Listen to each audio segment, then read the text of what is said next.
now we have our lovely guest for the 7th PJ podcast. As you can see, we've got Nordenheim here, Meadow, of course. We have Adulting ADHD, and we have FGsquared. Now, you may be wondering why FG's is Static. She's actually a no-cam streamer. We've also got a VTuber with us today, so it's a very, very special and very different podcast for us this time as well. And this one is focusing on ADHD in particular.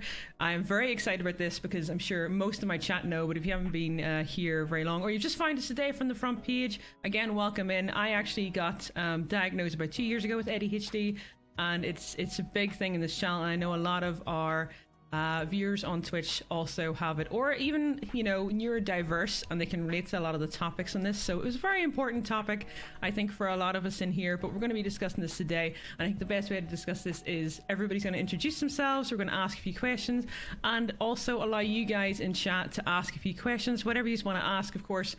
If the creator wants to answer it, they will, their best their ability. But we're going to go ahead and introduce yourself. So Nord, you're on my left, so go ahead, introduce yourself and your channel. Hi, I'm Nordenheim. I'm a fantasy RPG and MMORPG focused streamer, total dork for D&D, folklore and mythology. And you can find me at Nordenheim on Twitch and Nordenheim1 on Twitter. Hell yeah, and I'm just going to link the podcast out. As you can see, there's all the links for everybody on Twitch as well, so you can directly follow them, and of course Adulting ADHD on Twitter as well. Meadow, would you like to go ahead and introduce yourself and your channel?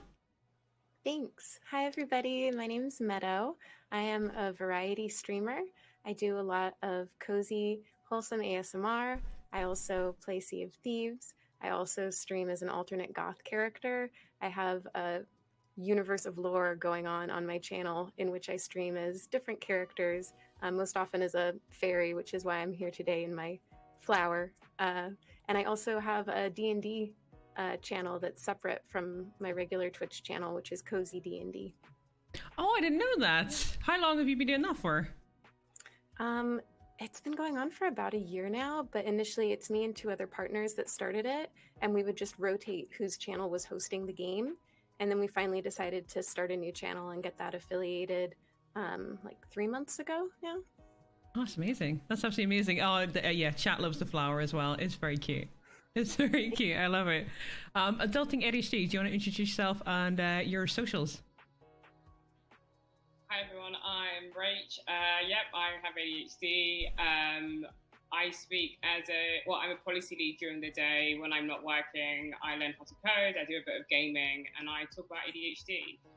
You might hear the occasional siren in the background. Don't worry about it. It's standard for a Friday night in London. I'm on Twitter as Adulting ADHD, Instagram, and I have a Substack newsletter that's Adulting ADHD as well. So yeah, happy that you're all here.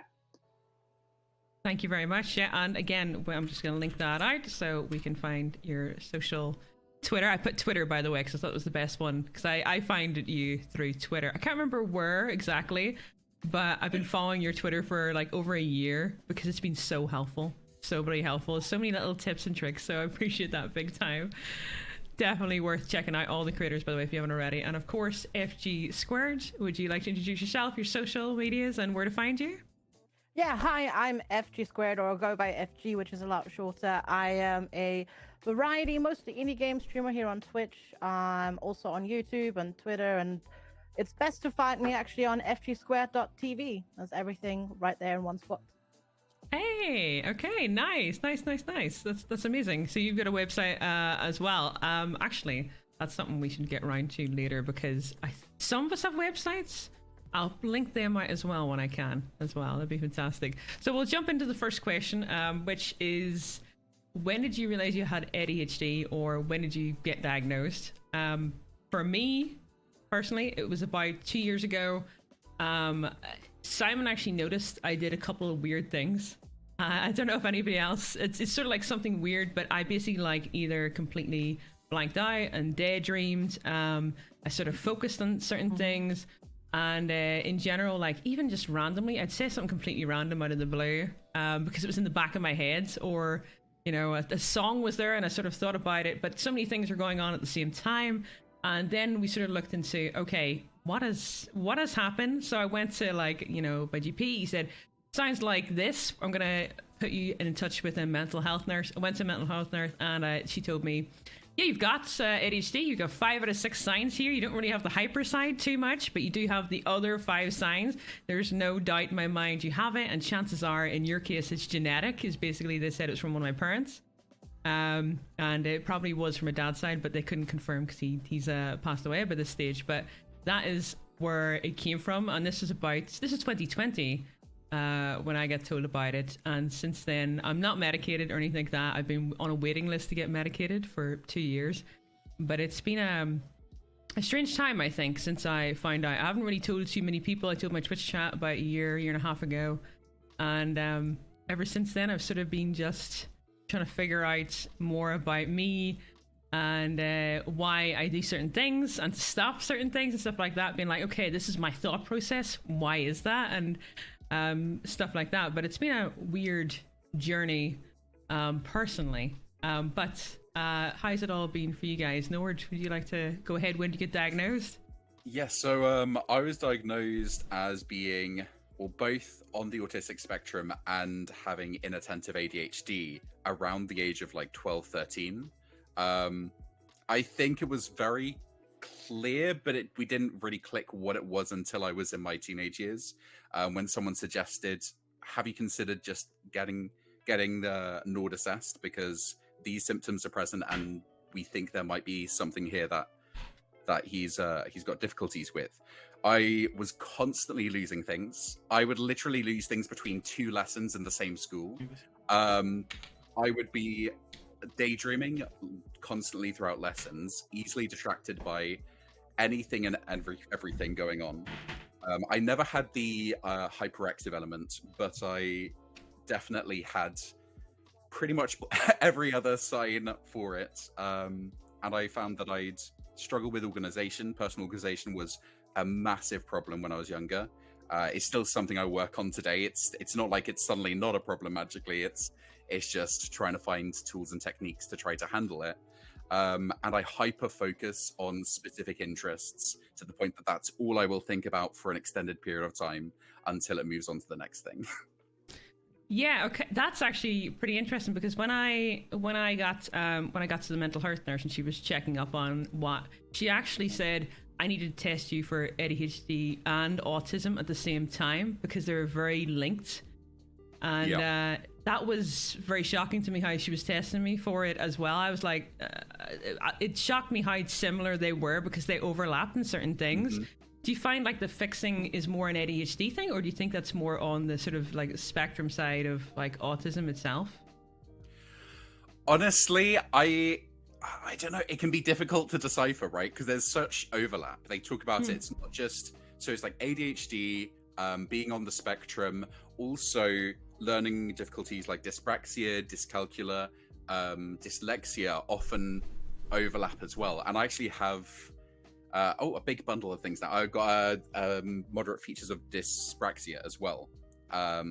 So pinpointing exactly where the hyperfixation comes from can be tricky, but I know it's common in both being on the autistic spectrum and having ADHD. So it's kind of take your pick. Actually, I do have a question specifically for you because, and I didn't want to ask this, because you are a VTuber, do you find it easier on you instead of being on Facecam? Because the thing is, being on Facecam, it's like you're constantly checking. Like for me, I'm constantly checking myself as well. But you know what you're going to be like on your VTube model. Do you find it like better for you to be a VTuber? 100%. I think because I just kind of ignore it. I don't even pay any attention to my avatar. Anytime I have like a camera interview, whether it's a job interview or anything like that, I'm constantly aware of that little camera in the corner, which is on me. And just having the camera there distracts me so much that I'm not able to be myself 100%, which means that I don't come across 100%. And so actually having an avatar has meant that I can more fully just let me be myself, show my full personality without worrying about how my facial expressions look at the time. Because otherwise I have a tendency to overanalyze how I'm coming across, if I'm getting too excited or animated about something, etc. You know. Makes total sense. Makes total sense. Yeah, do you know what? That was something I wanted to ask, because I do feel like when I was looking to see, okay, who should I reach out to on ADHD, I actually had to look through the ADHD tag, and over half were VTubers. And I was sitting there looking at it, where I was like, is there some type of correlation with VTubing and ADHD? Maybe it's the anime side, or maybe it's the fact that, because a lot of VTubers are more anime style models. Or is it the fact that you can be more yourself without having to worry too much? So yeah, it's definitely something to look at, and it's quite interesting. If you would like to go next, Meadow. Sure. I found myself nodding and smiling through so much of what, is it okay to call you Nord? Yes, Nord is perfect. Okay. Yes, through so much of what Nord was saying, because it's just so familiar and relatable to me. A big difference for me is that I wasn't diagnosed until within the last year. But there are so many signs that seem so obvious to me now from my childhood. And another thing too is that I don't have an official diagnosis. I'm in therapy, but the person who I see is a licensed counselor and not a psychologist or psychiatrist. So he said, hey, you have all the symptoms of ADHD and it's causing disorder in your life.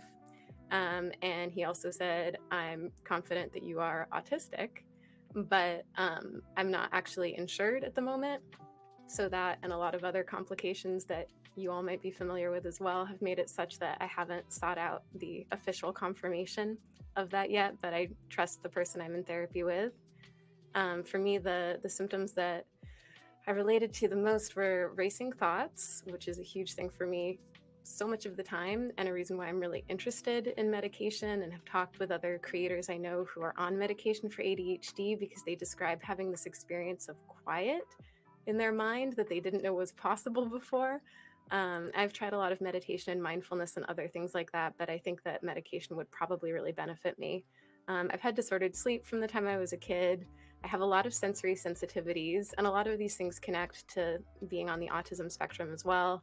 Hyperfixation, which I think, from the neurodivergent side could be considered like special interests. And on the ADHD side is that like just obsessively zoning in on something, which can, as you probably know, be both a major detriment when I'm trying to work on something else, or like a superpower if there's something that I can really study or work on in depth. Fidgeting is a big one for me too. I figured out as I got older that it really helped me in school, for example, to just tell my teachers in advance. At the time I didn't know that I had ADHD, but to say like, hey, if I'm like drawing or playing with something while you're talking, it's not that I'm not paying attention, it's actually helping me to pay attention. And that was really helpful once I recognized that and could communicate that. But another thing that really made me realize like, oh yeah, this is me, is I do ASMR here on Twitch, and that's not a category that I knew anything about before I started streaming. I started streaming during the lockdown. I'm an actor, so there weren't opportunities outside of stream anymore, and I just thought it would be a nice thing for me to offer as an actor, to read books aloud online. So that's what I was doing on Twitch, and then people kept coming into my stream and saying like, oh, you have a really nice voice or a calming presence. Would you consider doing ASMR? You should stream this in the ASMR category.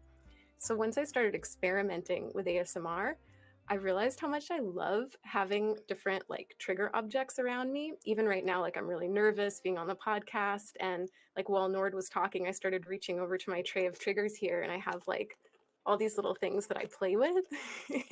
And I didn't realize at the time that that was like fidget toys or stimming, depending on what side of things you look at it from. But now those things are really helpful to me. Anytime I'm in like a Zoom meeting or something, I'm like quietly reaching over to my stash of ASMR stuff so that I can play with it. And then, time management struggles. I've joked my whole life that I just have no sense of time. A lot of executive functioning difficulties where it would feel like everyone else somehow got a memo or like knew things inherently that I didn't know about how to plan out a project or handle getting things done. Really related to what Nord said about always forgetting things, and that's still me now, constantly losing my glasses, losing something I had just 2 minutes ago, forgetting things. I'm very easily distracted, and I'm worried right now I'm falling prey to another one, which is excessive talking. Definitely as a kid, I had a lot of trouble with like blurting things out and interrupting, and some of that comes from not being sure still how to behave in social situations. And that's more related to the autism side of things, and also gives me the feeling a lot of the time like everyone else got some kind of memo that I missed the day that they were handing that out. So those are some of the things that tipped me off. That is all completely relatable, and to be honest, things that I completely forgot about. I don't know about yourself, but I always forget everything and anything. I have plans and stuff in my head, and I always forget. The worst thing was back in the old house. I don't do it as much anymore because we only drink one type of tea, but I used to go downstairs. Like I said to Simon, what do you want to drink? That's my partner Blue, and he'd be like, yeah, I want tea, and I would go halfway down the stairs and forget, and I was like, do you want a tea or coffee? And he'd be like, I said a tea, right? So I went to the kettle, I'd forget again, and it was the point where there's a normal person remembers 5 things, and I felt like I remembered only 3, and as soon as 2 more thoughts came into my head, it's about to go. That last thought of the tea, of what he wanted, has gone, and I couldn't keep it in my head. It was just like just 3 little bubbles, then that last one gets shoved out because I've already got another thought in my head where I'm thinking, oh yeah, that's a really, we need to paint that banister later, or you know what, this carpet need hoovers and stuff like that. I'll be thinking about something else, and that other last thought would just be gone because it's just not normal to keep it for myself. It's just such a weird thing, isn't it, to think about, where it's just like just a small thing will just completely destroy your memory, or like something teeny where a normal person would be like, I don't understand how you forgot that, but for us it's just a normal thing without realizing it's a normal thing just to forget it. One thing you reminded me of when you mentioned fiddling, Meadow, just now. I used to fiddle with things so much, fidget with things, that I literally break apart pens into like 100 little pieces by the end of the lesson. Yeah. So I went through so many biro pens, and they were like, okay, right, we need to give him something else to do. So they'd give me blue tack to fiddle around with. But then I started making these tiny sculptures out of the blue tack, and it became less of a fidget toy because suddenly I was more focused on the blue tack than I was on what I was supposed to be focusing on. And it was a constant struggle to try to find something that I could fidget with without like fully distracting me. Very true. I think they back then, I don't think they knew how to deal with it as well. I do remember being in class, and this is another thing I think, is that boys get diagnosed very quickly. Women don't get diagnosed as much. And there was a time when there was a kid in my class that did have ADHD back in primary school, and he was a lot more loud than everybody else. But it did feel like, because of that loudness, nobody else got to be checked out for it back then. It was very new, I think, back in like the 90s, early 2000s. And it's a sign that there was a lot of quiet people that had ADHD, because they were like hyper focused on their work, which is a bit weird to say, but they're hyper focused on their work instead of looking around and ignoring everything, and just hyper focused on, okay, I gotta do well here, hyper focused on this work, and that's it. And that's another thing I've noticed that a lot of people do. More women though than men. Don't know why that's a thing. But yeah, I've noticed it a lot. Adulting, would you like to go ahead when you were diagnosed, or when did you realize you had ADHD? Yeah, sure, I'll go ahead. And Meadow, I also have I have a desk of things to fidget with. I've got my AirPod case. I dropped a pen. I have this random fluffy dog, so I'm with you on that. But yeah, where to start? So I was diagnosed with ADHD combined type. I was 26. This was in 2020, but I started the process in 2018 because I got diagnosed via the UK healthcare system, and it just takes forever. But I guess when I first knew that something wasn't right was probably in 2016, and I was convinced I had early onset dementia. I know it sounds ridiculous, but I was just like, there is something completely not right here. I forget things. I could leave my house and just be like, where was I going? I completely would forget where I was meant to go.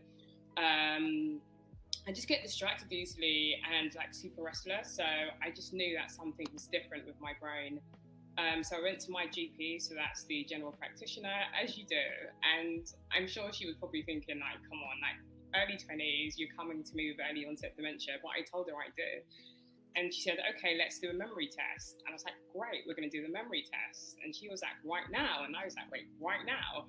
I was like, okay, great, give it to me. And she asked me to repeat like 7 words. And it was as ridiculous as that cat, dog, park, just like random words I'm obviously going to remember. So I managed to recite it. And she said, you're completely fine. You don't have early onset dementia. You might be disoriented. And I left and I was thinking there is something wrong, but I'm just not going to know.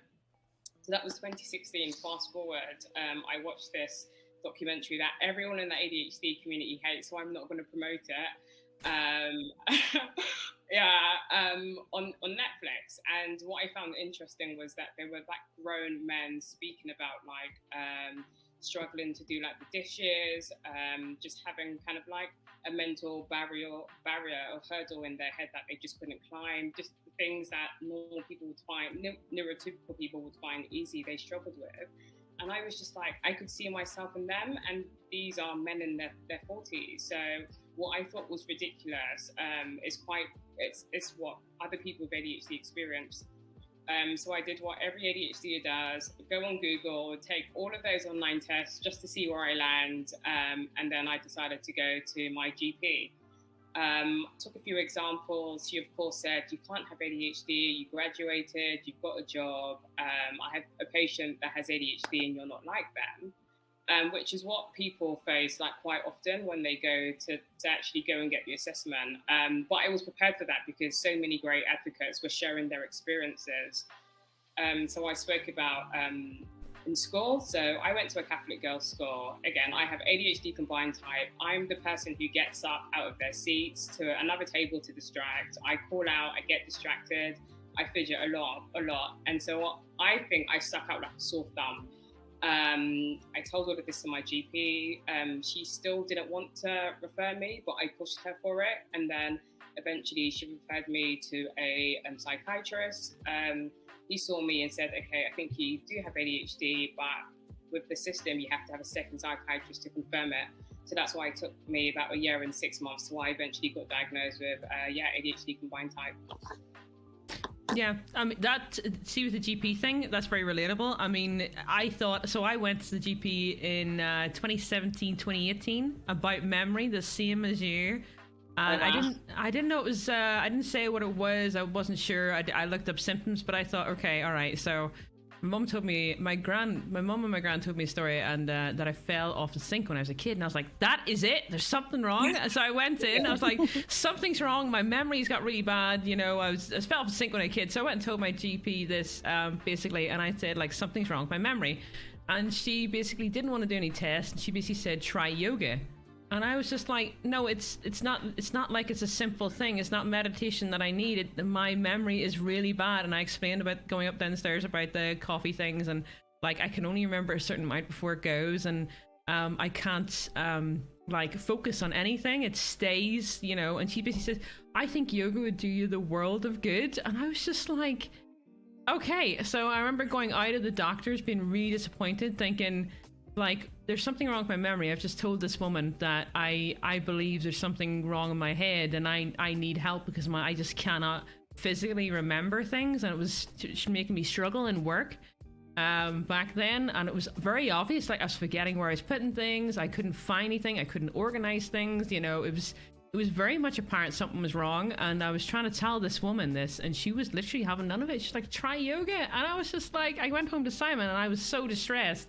And he says, something's not right. If you're not like remembering so much, something's not right. Anyway, it was 2 years later before I could actually push the GP. I had to move out to where I am now for a guy GP to sort of recognize it and say, oh, right, okay, I think you probably have this. We'll go and put you to a mental health nurse to get assessed. And they don't want to diagnose you. They don't want to do it for whatever reason. They are completely against it. And I don't know if it's because that maybe it's something to do with being a woman being ignored, where they don't think we have it as much. or because you know, obviously it's supposed to be diagnosed when you're a child. You know, a think lot of people that's- get diagnosed as a Yeah, child. that one. That is a Definitely. big thing, and that because we've all been missed for whatever reason, they're like, no, you definitely don't have it because you've got through life this long, and it's Yeah. not the case. It's like we have, but it's because it was very obvious in boys when they're younger, Yeah. but it's not obvious in girls when they're younger. So it's the fact that they don't think, okay, you haven't got through life. There's no way possible that you've got through life without getting diagnosed. Exactly. And it's like, no, Yep. it's possible. It's just we just somehow That- survived. I think that's the problem quite a lot of people are facing, because it's tend to like be diagnosed in childhood, and a lot of GPs. So I have friends who are in med school, they don't get taught a lot about like neurodevelopmental conditions like ADHD, autism, and the rest of them, or they're only taught about it in childhood. So I think there's a lot of there's like an information gap between like what's going on in the current days and people's diagnosis being missed with kind of like the healthcare professionals we have now in those positions. And I think there's just a lot of work to kind of like do in that area. There's a lot more studies that we need to be seeing on adults with ADHD in order to help close that gap. But yeah, it is quite ridiculous that, you know, the first person you'd expect to, you know, listen to your concerns completely shuts it down and says no. And for me, I ended up having ADHD combined type, so both of them. And I went from being told I don't have ADHD, I couldn't, to be having ADHD combined type. So it's such a massive like difference. Yep, definitely. May I add something on that? Yep.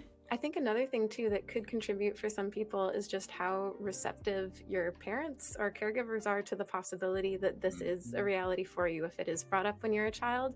And I think that maybe something, I don't know if, you know, the fact that I present as a girl is something that affected how open my parents were to receiving that feedback.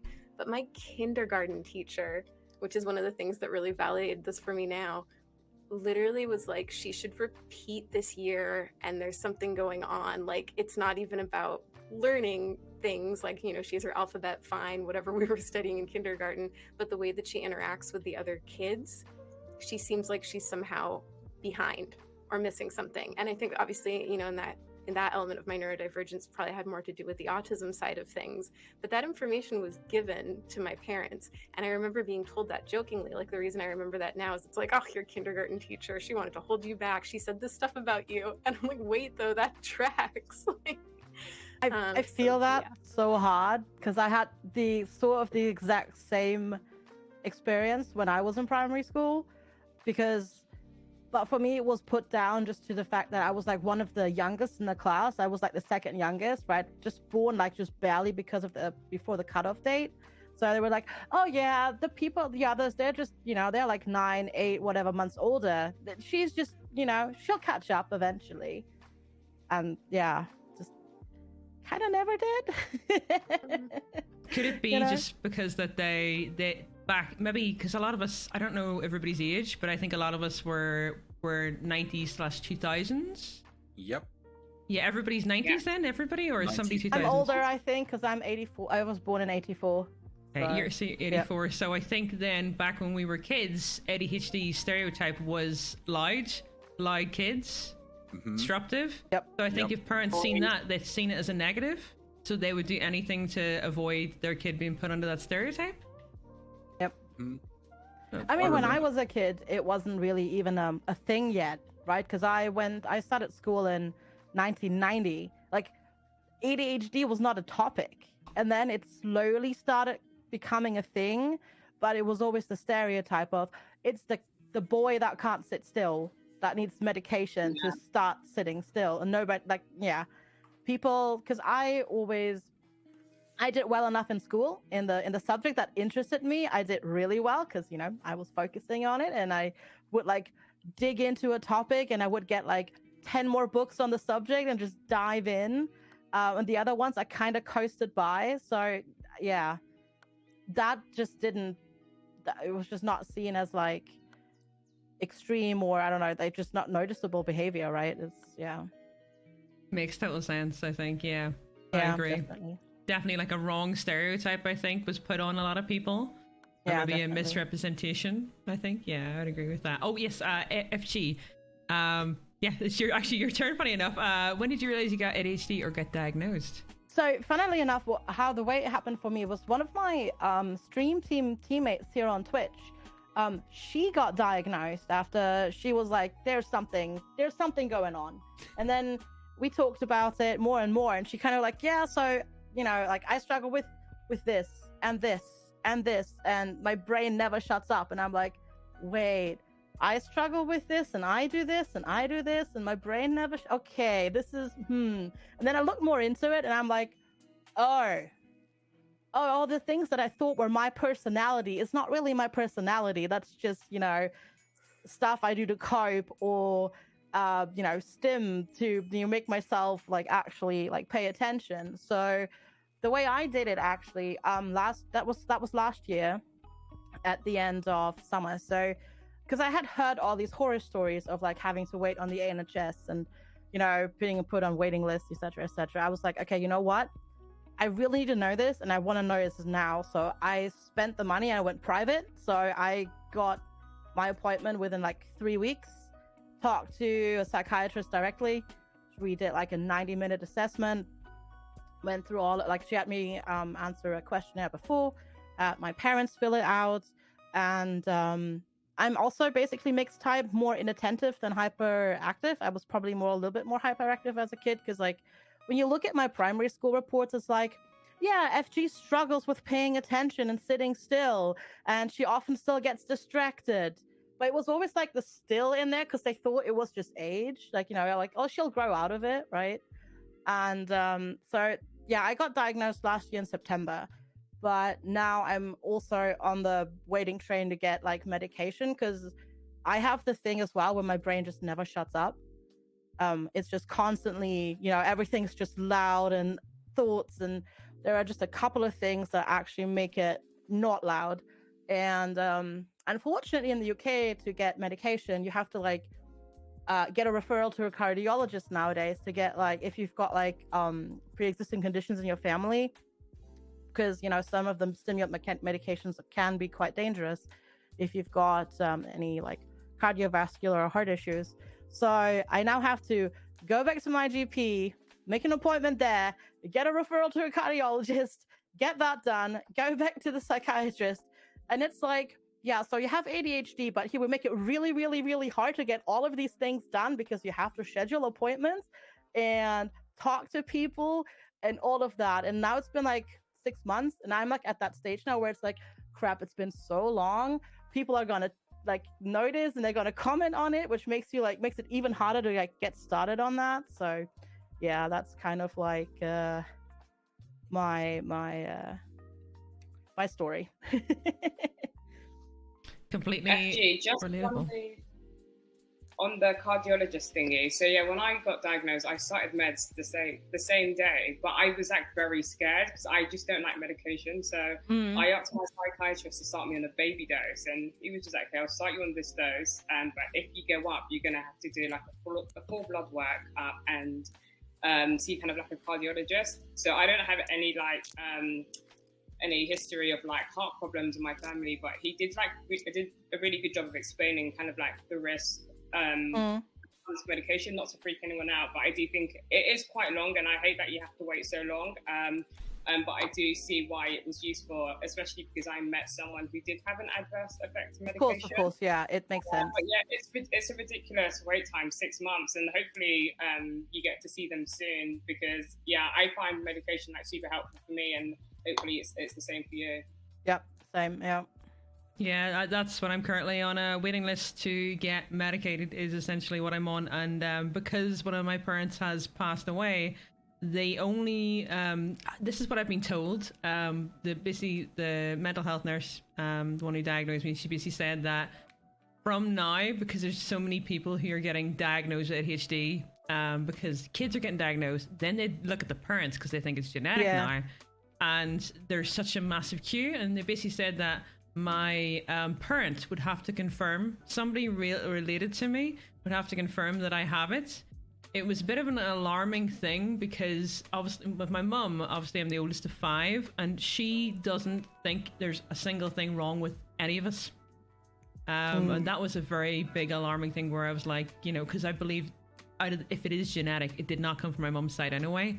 But it is alarming that that's, you know, even if there's a load of symptoms that are very clear and stuff like that, I personally don't think that all parents, even if they're alive or not, in case of my mum's, I don't think when it gets to it, she will turn around and say yes to it, if that makes sense.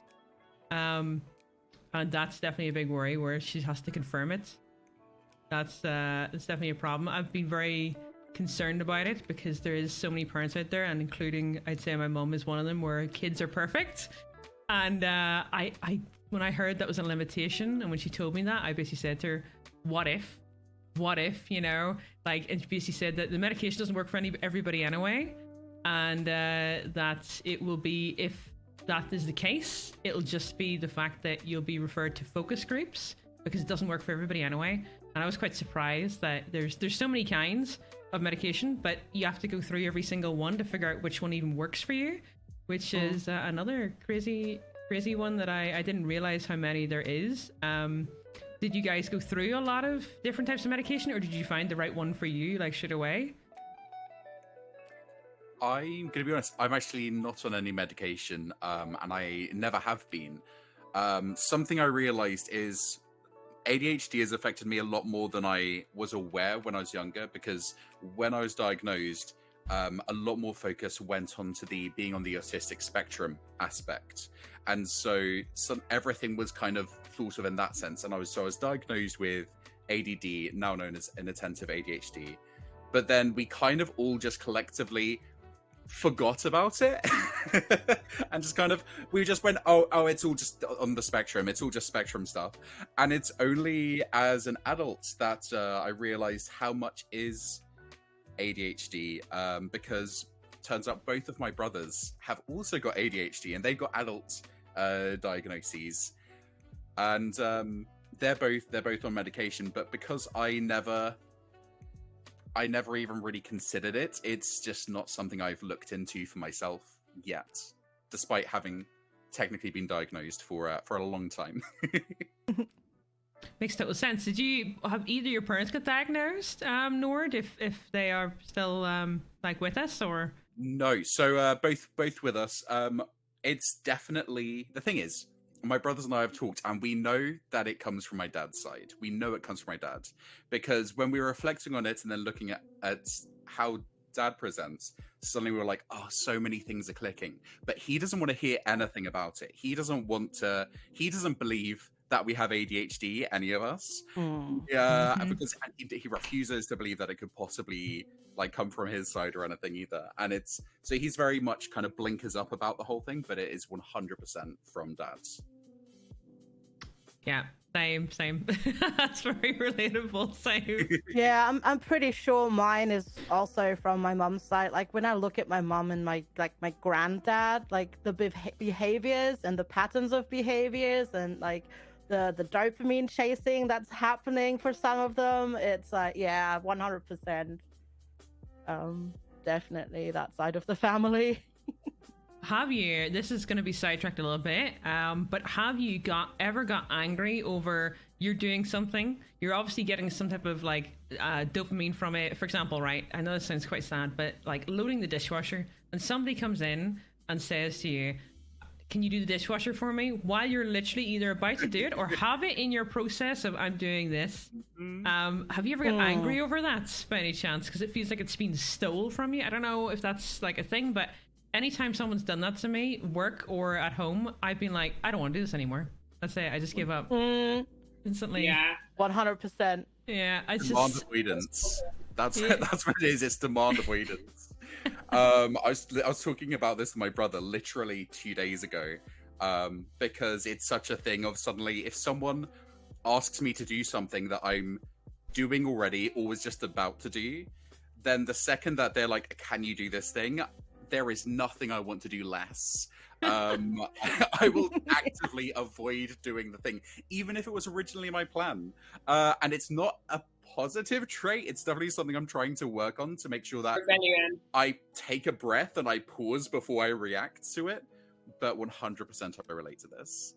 I actually heard something recently where I can't remember who it was. Somebody spoke to me about it. But basically, what their parents did to them is they made a game out of everything. So, for example, even if you're in the middle of doing it, saying, "I bet you can do that faster than you," and as soon as that was triggered, that little competitive part, they did it. They were doing it regardless of if they said to them to do it or not, or when. They were like, "I can do that better than you." It's like, "No, you can't." And then they just continued on as a kid, as an ADHD kid. Chores, everything, no matter what it was, there's like a competitive spark of, "No, I can do it better." Yeah. I do that to myself nowadays. It's like, okay, I'm gonna put on this song, or I don't know, I'm gonna put on the kettle, and while the kettle's like boiling to make like tea or coffee, I'm just gonna go do something real quick. Like, I'm just gonna do it while it's doing it, and I'm gonna finish it before that's done, and then I did a thing, and that feels really good. And then, yeah, like totally, 100%. Yeah, I've done that too, and I didn't even realize I did it. Now that you've said it, I actually didn't realize I did that. That's a really good point. What we'll do is we'll move on to the next one, which is, and there's a lot of questions from chat, and I'm trying to keep up. My mods are keeping them up, so yeah, we'll try and get through some of them as well. But how do you explain ADHD thoughts to other people? So this is very much a serious issue because people, especially people who are not neurodiverse, don't understand the thought process. And it gets a little bit confusing for a lot of them. I think the way that I always say it is that you get, like, a normal person have 5 bubbles of thoughts that they could keep in their head to remember, and we've only got 3. And that's just the way I've always tried to explain it. At least that's how it works for me, memory-wise. So it's also a bit like, it's like a car going through, but it's a car that's like swerving all over the road. And it's like, there's so many little things that it's trying to avoid, but it's hitting them all at the same time and thinking about them at the same time. And that's how I've always tried to explain it. But anybody would like to answer that? It's whoever wants to go. If you have any way to explain it. If you don't, totally fine. Yeah, I can give it a try. So it really depends on who I'm speaking to, because you have, like, on one half, there are people who think they know what ADHD is, and they've probably seen something on that TV show where the person with ADHD is this like absolute whiz kid who does things so quickly and is like unstoppable. And then there's the other end of it where people think people with ADHD are lazy, just like not good friends, and they just do what they feel like doing. But I always have to bring it back to, like, ADHD is a neurodevelopmental condition, like, in the brain. And so depending on the situation, so let's say sometimes when I know I want to do something, it's very hard because I procrastinate. And I know people with ADHD, people who don't have ADHD also struggle with procrastination. But I have to explain that it's exacerbated with ADHD. So for example, I know that I need to go to the dentist because I probably have several cavities. But I procrastinate. It's like daunting. I get distracted with something and then I just don't go. But I know if I don't go, I'm probably going to have to get filled in. My teeth is going to come out and it's going to cost a lot of money.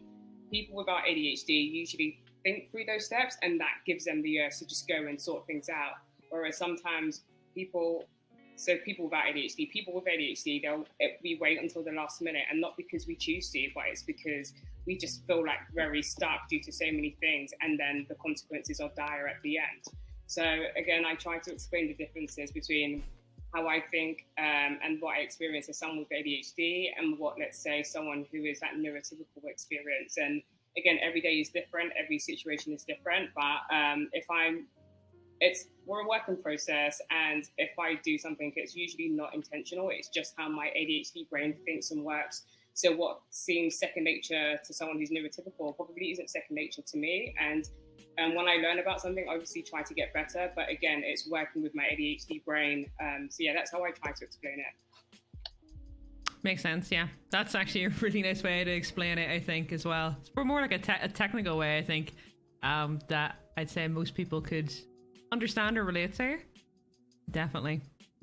Would anybody else like to jump in that one, or would you like me to move on to the next one? Go ahead. I just find I don't know if anyone else here is experiencing it, but I'm having to hold myself back from jumping in straight away.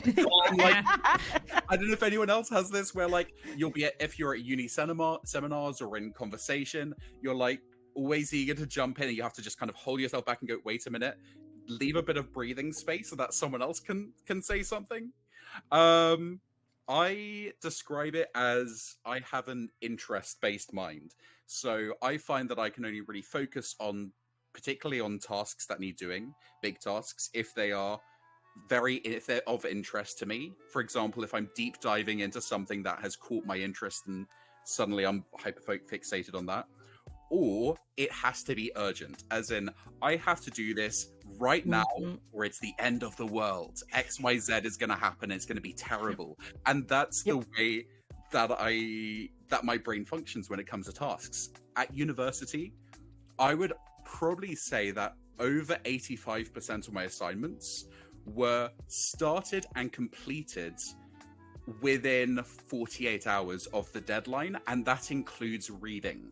So I would literally, it would be the day before quite often, and I'd just pull a manic all-nighter, have a couple of breakdowns, and then manage to pull it out. And then by the time I'd hand in my assignment, 1 minute to the deadline, and then I'd end up doing quite well. But that was my process for actually getting the work done. I couldn't just sit down and plan, okay, I'm going to do this and then this, and strategically plan my weeks. All of my assignments had to be done in a very short space of time and under intense pressure, which meant that it's, I think it definitely helped flag my anxiety as being an option. And something I didn't realize is just how much of my anxiety is caused by my ADHD symptoms. Yeah, so much. Yeah. I don't know if you relate to this, but I'll start one task and then I'll get distracted by not just one other task, but a chain of other tasks that need doing. So say I'll go, I should probably go eat something. I haven't eaten anything. And then I'll head in and I'll see the washing machine and go, I need to put a load of laundry on. So I go to put the load of laundry on and I'm like, I haven't brushed my teeth today. So I go brush my teeth. And I go, oh, wait a minute, but I forgot I had to send this assignment. So I hop on the computer to send something in. And before I know it, 2 hours have passed. I still haven't done the first job that I set out to do. Something as basic as feeding myself, you know? Or the exact opposite, where you have this task that you need to get started and you just can't. You just sit there and it's not much. It's a really simple thing, but I can't. There's this block, this mental block that chains you to the chair you're currently sitting in or lying or whatever, and you just can't make yourself do it. And it's this, and you're constantly thinking, I really need to do this, and you get anxious and then angry because you got to do it, but you just can't. And it's just this cycle of doom. And then it's the end of the day, and you still haven't done it, and it's just, That's yeah, I 100% feel that. And the only way I can get myself to do this task is exactly what Nord just said. It's either I'm really interested in it, or an external factor is happening and I need to do it, because otherwise, I don't know, I'm gonna lose face, or people are gonna be angry, or I have a really bad consequence. Yeah, 100%. I'm so grateful right now for everything that Nord and FG just said, because it's so intensely relatable.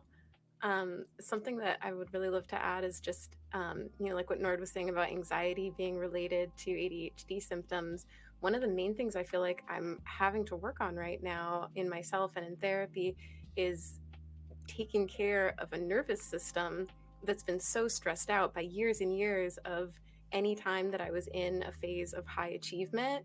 It was because I was working in that way where I let all the pressure build to a point where it compelled me to do whatever it is I needed to get done, or I was hyper fixated on whatever project it was that I was working on to a point where it was taking me over obsessively.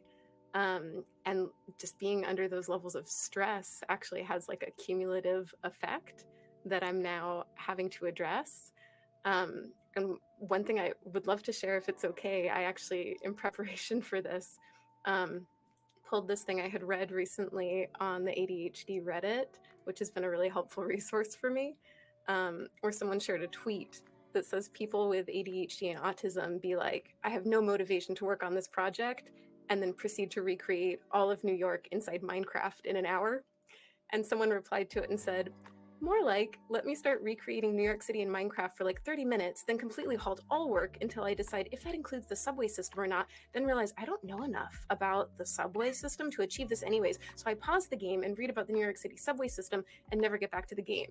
And this is one of my favorite things that like I've screenshotted off of there because it's just so relatable to me getting into that kind of chain of rabbit holes to an extent that's above and beyond what I think people who aren't neurodivergent experience. 100%. Yeah, like, totally relatable on all that. Oh my god, man! Like, there's so much here that, like, because you don't speak to, at least I don't speak to people with ADHD too often, just because, you know, it's just one of these things. Twitch is too big, so it's nice to hear. It's really nice to hear, like, you can relate to everything that's been said. You're like, oh my god, I did the same thing, and I don't even, like, either don't realize, or you're just like, thank god I'm not the only one, type of thing. Like a brush of fresh air, I think is the right way to say it. There's another thing which just comes up a lot. Oh, is anybody else looking to answer that one, by the way? So I just wanted to say something about what Meadow said, just to go on that, because, and then you have the exact other side of the medallion where your brain just completely stops all interest in the project that you're working on, and you can never make yourself ever go back to the same project. It's like I have so many different started hobbies or like ideas for hobbies that I want to sometimes do, and like I'm planning to do it, but I kind of know I will actually never like do anything with it because I love the planning phase, but the execution phase and like sticking with it is just not gonna happen. But sometimes I feel like that's okay. It's kind of like the pivot, right? So like you say, like super like enjoying like new exciting things. So there's like this term called like shiny object syndrome. So like when something new and exciting comes, kind of like a magpie, like you're super on it, and then like the allure, the excitement falls off. But I think sometimes it's okay to like pivot, because I used to feel guilty like starting hobbies, dropping it, and it's the worst when you've told everyone about your new hobby, your plan for it, and then it just doesn't come to fruition. But now I've just made peace on moving on, and maybe I'll come back to it. But yeah. Absolutely, yeah. Absolutely agreed. Completely agreed. This one is a very big question, and it's probably it's a very difficult one to ask. How do you think gaming is good for ADHD people? This is a tough topic because it's like gaming is considered bad in general for a lot of people. You know, a lot of parents, at least when I was growing up, it was a big deal. People didn't want their kids to be that. But well, I'm big into gaming. What is your opinions on that, Nord? If you'd like to go first, because you're to my left, so go ahead. So there's two sides to it, right? On the one hand, I enjoy gaming because it's a form of escape, right? It allows me to dive into another world, take a break from the never-ending to-do list, and just stay present and in the moment, so that I'm not constantly thinking about 10 things ahead that need doing. I also find that it gives me an opportunity to use my like problem-solving skills and creative mind without actually having, while being removed from the anxieties of like real life burdens. It's like I can try to do a task, I can feel a sense of accomplishment from doing it without there being any fear of, oh, if I don't accomplish this, then I'm a failure, you know? So I think that definitely helps sometimes. It's just having that little break almost. But on the flip side, and I think this is particularly the case with MMOs, it is easy to get lost in games and end up sinking an insane amount of time into a video game. For example, when the whole pandemic happened, I went big into Animal Crossing. As in, I was on Animal Crossing minimum 15-16 hours a day. It was not great, right? And I absolutely loved it. I was super engaged. And then I stopped playing at one point just because of a silly little reason, and I haven't gone back to it since. But I reflected and I was just like, I've played hundreds of hours of this game in about a month. Like, this is a lot. Yeah. Yeah, I agree. It's I feel like addiction to a certain game can happen and then something just flicks the switch and you're just like, no, that's it for me. Goodbye. See you later. I'm not playing it anymore. Oh dear. Yeah, Animal Crossing I think I got addicted to for a while as well. And then I tried to make a little Japanese island and it was just it was the fact that it was taking so long to flatten an island, and once I'd flattened it, I was like, I don't want to do the rest of the work anymore. That's it. I've given up. I gave up, and I did it all on stream. I flattened it all out, and I put a couple of lovely Japanese bridges down, and then I was like, this is too boring for me. I can be bothered now. That's it. So relatable. Oh my god. Have you done the same? Yeah, similar things. Like jumping in, I think gaming can be abused as a tool if you have ADHD to keep that dopamine coming. Definitely, like you can definitely overindulge, for sure. Like just with any other like substances that do that, like just like food or coffee or other things like that, you can you just get that constant feedback that your brain so very much craves. I for me personally, I make it work because just like most of you here, I made it my job. So it's like I'm still kind of being productive because I'm providing entertainment to people and I'm making content with it. But it also is a really good job that works for me personally. So I think for me personally, gaming with ADHD is a really, really, really good thing. But it does sometimes lead to exactly those things. You have this project and you're working on it and you're doing it, and then you're like 80% of the way there, and then you just lose all interest. And I'm like, okay, yeah, tomorrow we're playing a different game. Sorry about that. Yeah, but agreed. I've been really open, like on the process and on my diagnosis and on my stream, so all my people know. And sometimes I'm just like, yeah, today I'm just having like one of those days where my symptoms are just really, really bad. So I apologize in advance.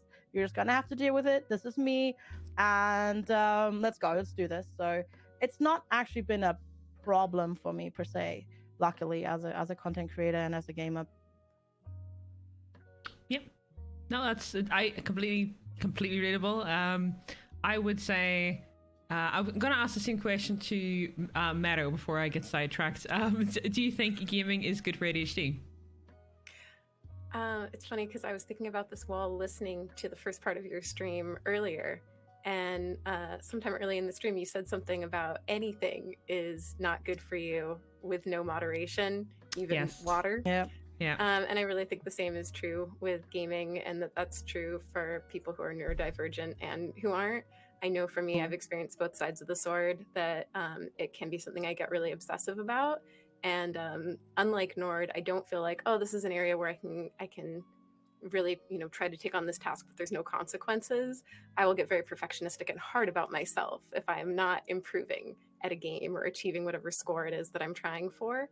So that obviously is not helpful and is just adding to a lack of like centering and calm in myself. But on the other hand, I've found gaming to be extremely therapeutic, which is part of, why I'm here, like the rest of us, why I love Twitch, why I love watching people game. So yeah, I think it just depends on so many things to do with context and how you're using it. And I definitely agree with FG that if you can turn it into something that's productive for you because you're a streamer, that's a really wonderful compromise. Agreed. I'm going to change the question to you, Rich, because you aren't on Twitch, but your focus is mainly on Twitter. Do you think gaming / social media, because social media is a big presence as well, we actually discussed this earlier on in my stream about specifically TikTok, but in general Twitter, Facebook, things like that, do you think socials is actually a good thing for ADHD people? Yeah, I can start with like the gaming perspective. So I've had every single, I'd say, game console since the Sega Mega Drive in the 90s. I just didn't stream. I game almost every day. But yeah, last year I spoke at EGX, which is a gaming conference in London about like neurodiversity in gaming. And it was really an interesting topic. And so for me, I've always used gaming as, I guess, a coping strategy. So obviously I've gone undiagnosed for so many years. And so as a kid, before I was a teenager, I would play like your Tony Hawk's Pro Skaters, your GTAs, your Spyros. And again, it's such kind of like a dopamine inducing hobby. So I'd get super motivated, and that motivation will just translate into my life. So I play a game, super motivated, so happy. But then also, I feel like it has taught me resilience. So let's say you're trying to complete a mission. You've tried so many different ways, but you're not giving up. You're Googling cheat code. You're being super resourceful in order to kind of complete a mission. And I found that I would use a lot of that in my day-to-day life, whether at school or just in like different areas. And so I think that really helped. Well, that really led to me masking my ADHD, because I just used kind of like gaming as a crutch. And so even in university, when I'd have to write an essay, and I'd have like what I think Nord was saying, I used to do assignments the day before. And so what I do is I play a game, complete a mission. If I've completed it, then I do 2 more paragraphs.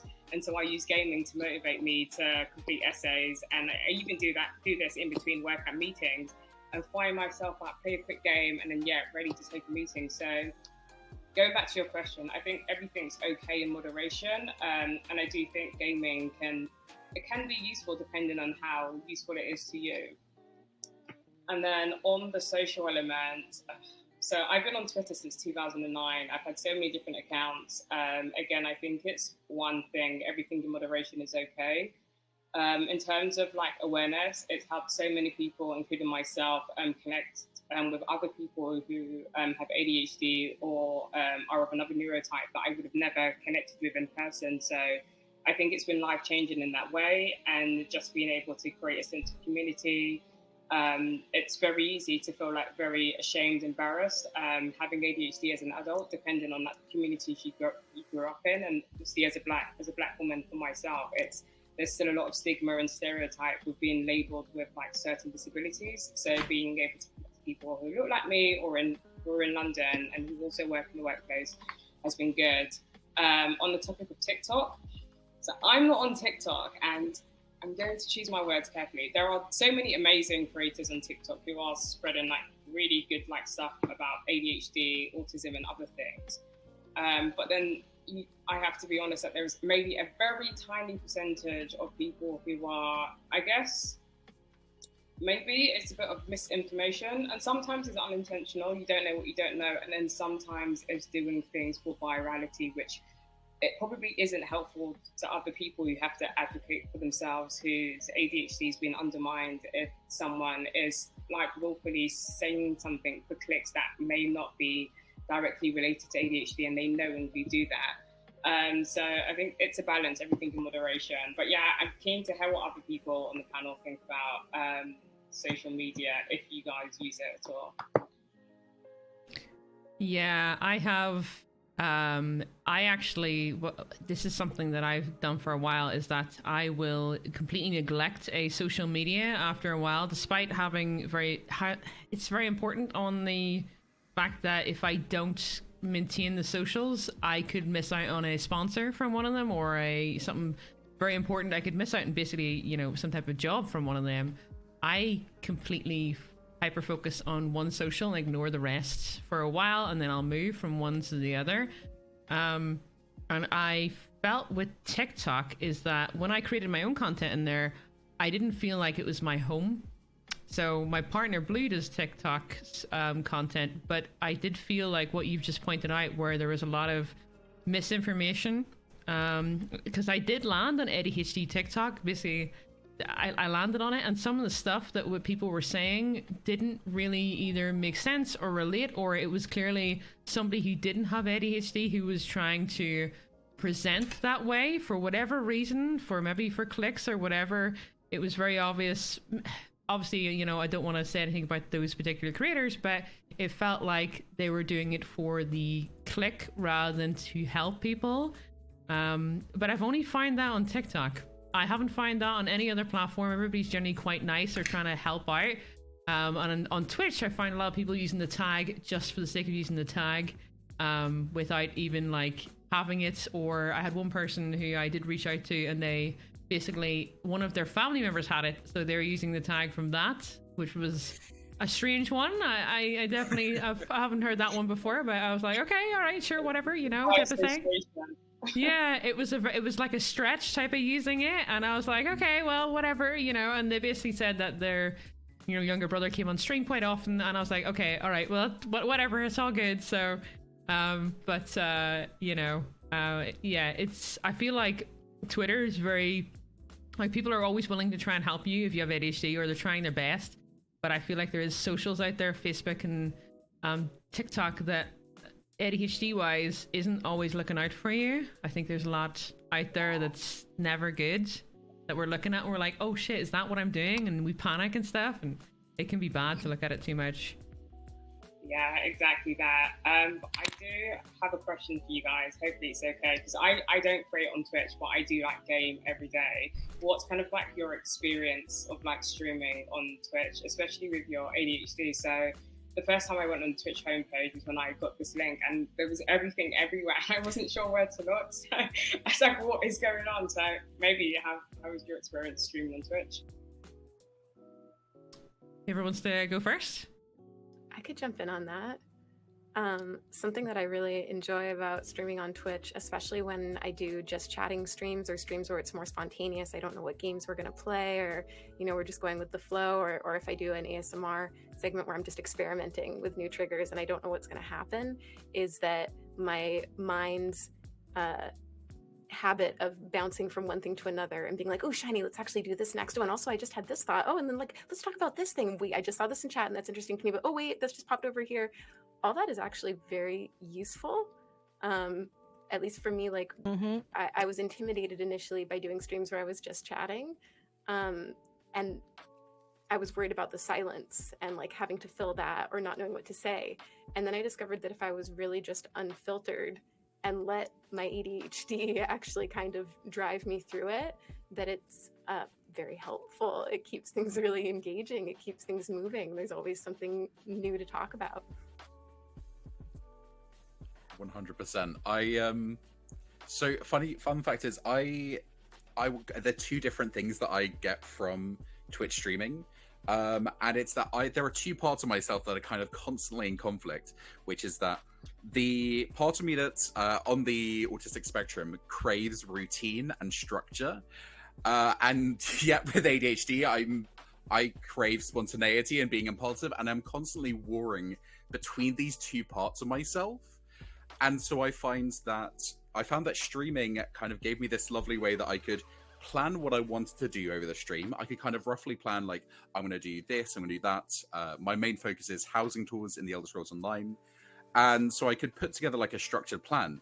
But then what actually happened throughout the stream is there was lots of spontaneous moments and conversations, and I'd get sidetracked and then go off on a tangent. We now affectionately call my rambles Chuck Chats, because I call them like the Wish version of a TED Talk.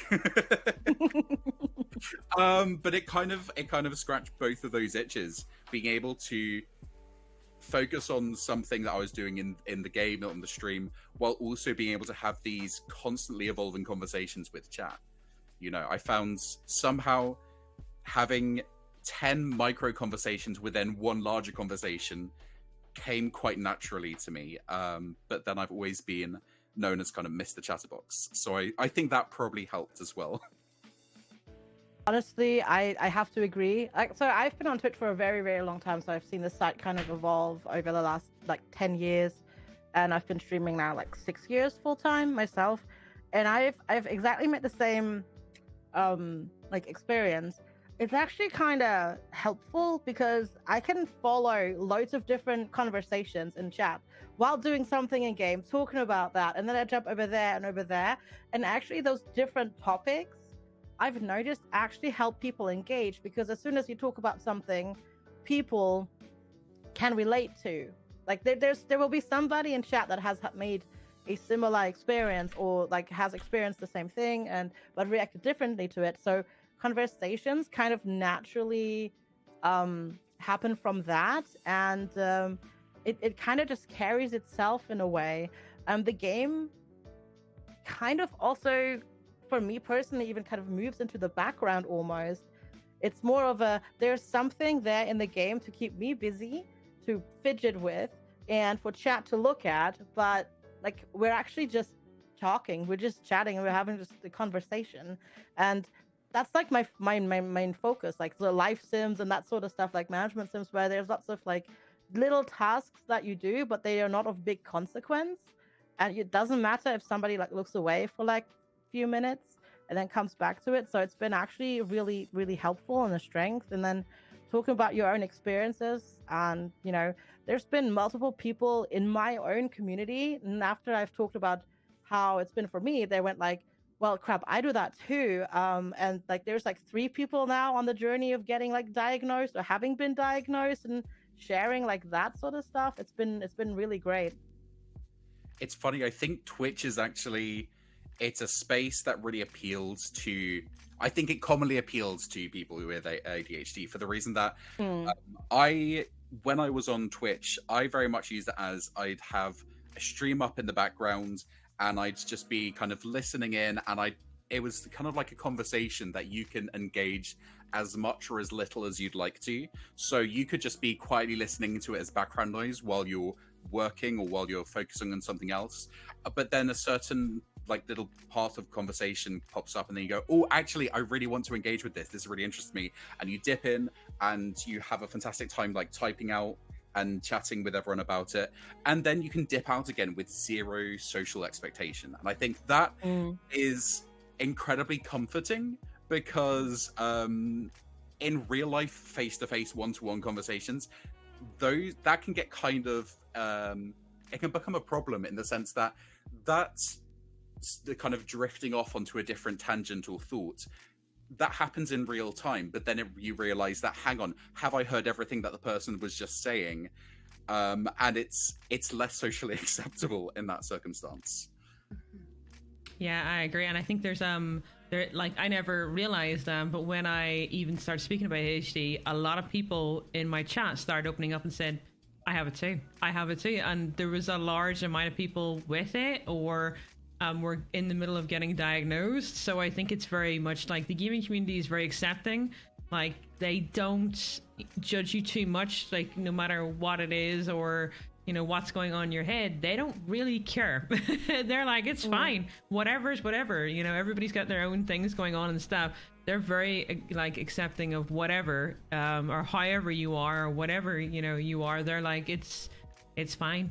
Like, so I think Twitch is very accepting and it is very nice and it's very sweet in such a way that like they do care, but they also like everybody's trying to find somebody to relate to, and like nobody really minds, or nobody's going to be strict, or nobody's going to tell you, you know, you can't do this, you can't do that, or you want to change games just because you're bored of one. Like some people of course will be upset you're changing their favorite game, but they won't, you know, restrict you to it. You know, if you need to do something for your peace of mind or your dopamine or whatever, they're pretty open to it, I think. So I would say Twitch is probably one of the best places for ADHD because there's so many of us. Yeah, definitely. It's just a job that works really, really well for like the different thoughts, but you're keeping engaged because if there's a game and there's always new stuff coming out that you can play, and it's a very welcoming job to be able to do with somebody with as somebody with ADHD, for sure. Yeah, I will say, just to kind of share the other side of the coin of it, because we're sharing all the warm fuzzies about like why Twitch is a great place to be someone with ADHD and why it's a great job for us. Something that I think can be really challenging for me, being neurodivergent and especially with ADHD and streaming, is just the isolation of it. We've talked about, you know, being motivated to do things either because we're really, really interested in them or because we've got some kind of external pressure. And something like this is great for me. Like, I'm so grateful whenever I get included in anything that's collaborative, because that extrinsic motivation and needing to show up for other people will really motivate me to get there. And during times when my depression has been really bad, or there have been reasons with my mental health why I haven't been streaming, if there was some opportunity to collaborate, or like, you know, there were a lot of opportunities afforded to people who were part of the guest star alpha. When those kinds of opportunities came around, it always motivated me to stream. But I think when I don't have something like that, It can be if I'm in a time when I'm not getting the dopamine from streaming, and I'm maybe struggling with things outside of stream, and so I feel like I have very few spoons and my attention is spread too thin. It can be so challenging to actually get myself to show up for stream, even though I love it, versus when I've worked some other job where there was a lot of pressure from a boss and I hated the job. It might, in a weird way, be easier to show up for it. Yeah, and I think also if you get hit by maybe low numbers that day, your energy goes very low as well. I find like if I change game or something else where like the numbers go a little bit lower, or maybe the fact Twitch is having an off day and you see the numbers plummet, it makes you panic because it's been a couple of days where the servers have gone down or something, or a lot of people in, say for example, the EU server, it's crashed for them so they can't see Twitch or whatever. That's happened, like it happens for 10 minutes, but your numbers get halved. That has made you panicking, thinking you've done something wrong, and then you find out, 10 minutes later, oh, actually it's just the servers, went down, something went wrong or something like that. And it does make you a little bit like doubt yourself, thinking, okay, are these people going to come back? And it just happens in holidays. On holidays there's like less people around on Twitch on occasions, certain ones, especially US holidays. I find like 4th of July isn't that busy on Twitch because everybody's out celebrating for EU time zones, because your American audience are all out during the day and they come back at night. So it's like things like that can definitely bring you down. If you have a good support network on Twitch, you have a good mod team, or you have a couple of friends, it does make it easier. But there is definitely times where, like, especially if you're more number focused, I find like a lot of ADHD people are very number focused, like I am. It definitely drags you down a little bit, and you're like, okay, do I want to actually do this? Do I want to stream this day? If this is happening, like St. Patrick's Day was very much a low day for me. Just because, I just felt a little bit, where Twitch didn't shout me out or whatever because, whatever reason, I was like, God damn, I've been left out again type of thing. And it feels like very lonely, weirdly enough, like, okay, I've been left out of something important to me again. I'm not going to do anything for that day. So I ended a little bit earlier than normal. But yeah, things like that can definitely get you down. The community is so lovely though. They definitely pick you up, but like there's definitely low days on Twitch where it's like, okay, this has gone wrong, that's gone wrong, panic like ensues type of thing. But there's no real reason to. It's just your brain's just telling you, okay, this has gone wrong type of thing. I don't want to do it. I don't have the energy now. I don't have the dopamine for it. And yeah, that can be, I think I agree with Meadow. It can be a bit of a downside to it as well, as a job as well, because you have to, you don't want it to be boring or dull or panicky in your head, but sometimes it's just not being able to control it or to stop it from like making you feel like, oh, I don't want to stream today. For me, it's more what I struggle with is like everything else that's around the streaming job that you have to do, like the social media stuff, the admin, the emails, the YouTube, like all of that sort of stuff. Like if I could just stream, that would be like best for me. But I definitely also get those days where the numbers like, and it can be completely out of your control, but your brain goes like, no, people are not here because they suddenly all hate me and it's all gonna crumble into dust and my channel's over. It's just, oh.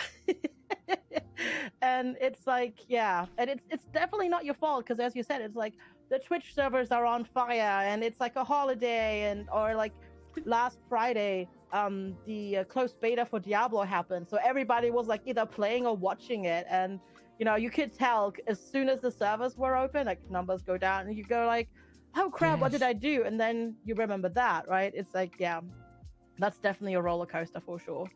So I think that's probably a roller coaster every streamer struggles with to a degree.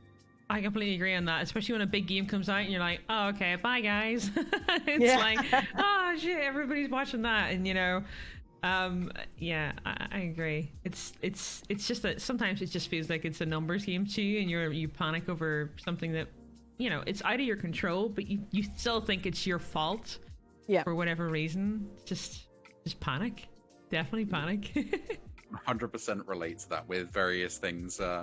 For example, like exclusive drops campaigns. While they can be fun, without naming the game, there's a game had exclusive drops on for like 3 or 4 weekends in a row, where it was only very specific people that had those drops, and then numbers plummet for everyone else during those weeks because suddenly you get pushed way down the list. And as much as we'd like to think we like to scroll down, not many people will scroll down a long way looking for someone who's in the 8th, 10th row, etc. when it comes to Twitch categories.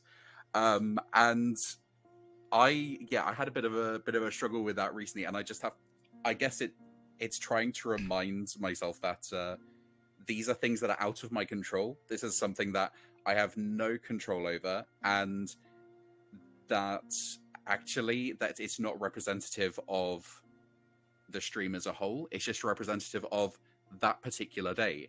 And there are always going to be days like that, but it does take a lot of work trying to reflect and go, this does not invalidate the stream. It does not invalidate my effort or my community or anything like that. It's just something that that happens, you know?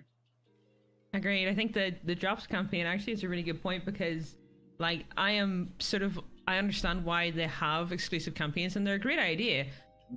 However, if there's no way to apply to them, or they only put it within their stream teams and they have to force you to stream the game for a couple months before they give you the drops, that can be like very problematic. And that, again, I'm not going to call the game out, but I did a year of a certain game, didn't play it when I applied because the thing didn't exist back then, like their program.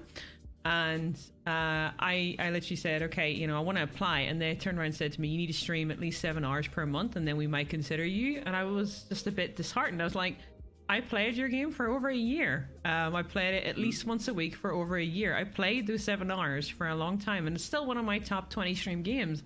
I don't particularly want to go back to trying to stream your game when everybody's now got the drops format, and I already put a lot of time and hours into your game. Like, you know, a lot of my guys bought the game because of me. I would like you to maybe waive that. And they basically said no, like they wouldn't waive it. I says, I'll stream it every month, like the 7 hours you require in future, but I need, like, you know, I can't just do that when you're so far down the category. Yeah. It's a bit of a nightmare with community managers, especially a lot of them when they change and they don't realize, okay, that's a massive like downfall. That is like something you can lose people over. Especially if you've streamed that game in the past. I think like some leeway definitely needs to be done with that. And that's, yeah, I didn't even think about that. That's a good point, Nord, with the drops. I've seen that. I know there's 2 categories that do it right now. I think I know what you're talking about. Yeah. I think I know exactly the one you're talking about. Yeah, there actually is a couple of chat questions, and I'm gonna read them out, and whoever wants to answer them is totally fine, because there's quite a few here. And one in particular, let me see, where is it? There's a really, really good one here. Okay. What might you tell someone with ADHD who might be struggling in areas of their life but are afraid / nervous to reach out for help? So I can kick things off. So when I got diagnosed with ADHD, so I made a Twitter profile, but I was completely anonymous, didn't have my name, didn't even have a picture, so I was just an icon. And it's really crazy because back then I had like 200 followers and I was just asking people questions. I would DM people and just connect with other people who have ADHD, and nobody knew anything about me, but the engagement was still there, and there were so many people out there who was willing to help me out. So I think one thing is you could set up a profile on like any social platform where, you know, there are ADHDers there who can engage with you. You can be completely anonymous and know that you have like some of the questions you have might be answered. So yeah, community on socials. My mind has gone blank, so happy for somebody else to step in.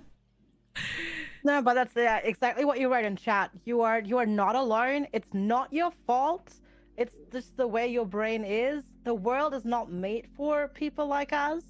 So we all struggle. We have to adapt, and we have to like kind of muddle our way through in bits and pieces. And yeah, there's luckily by now so much really good information out there in the wild, be it on Twitter or TikTok or YouTube, or like you can Google a lot of stuff. Like when you don't want to talk to people just yet, there is a lot of really good information available, easily available. Even if you just go like, I do this all the time, like you'll find usually a Reddit post where people talk about that sort of stuff, and from there you can kind of get more comfortable and get into it, maybe then post your own experiences, like as you said, anonymously and that sort of stuff.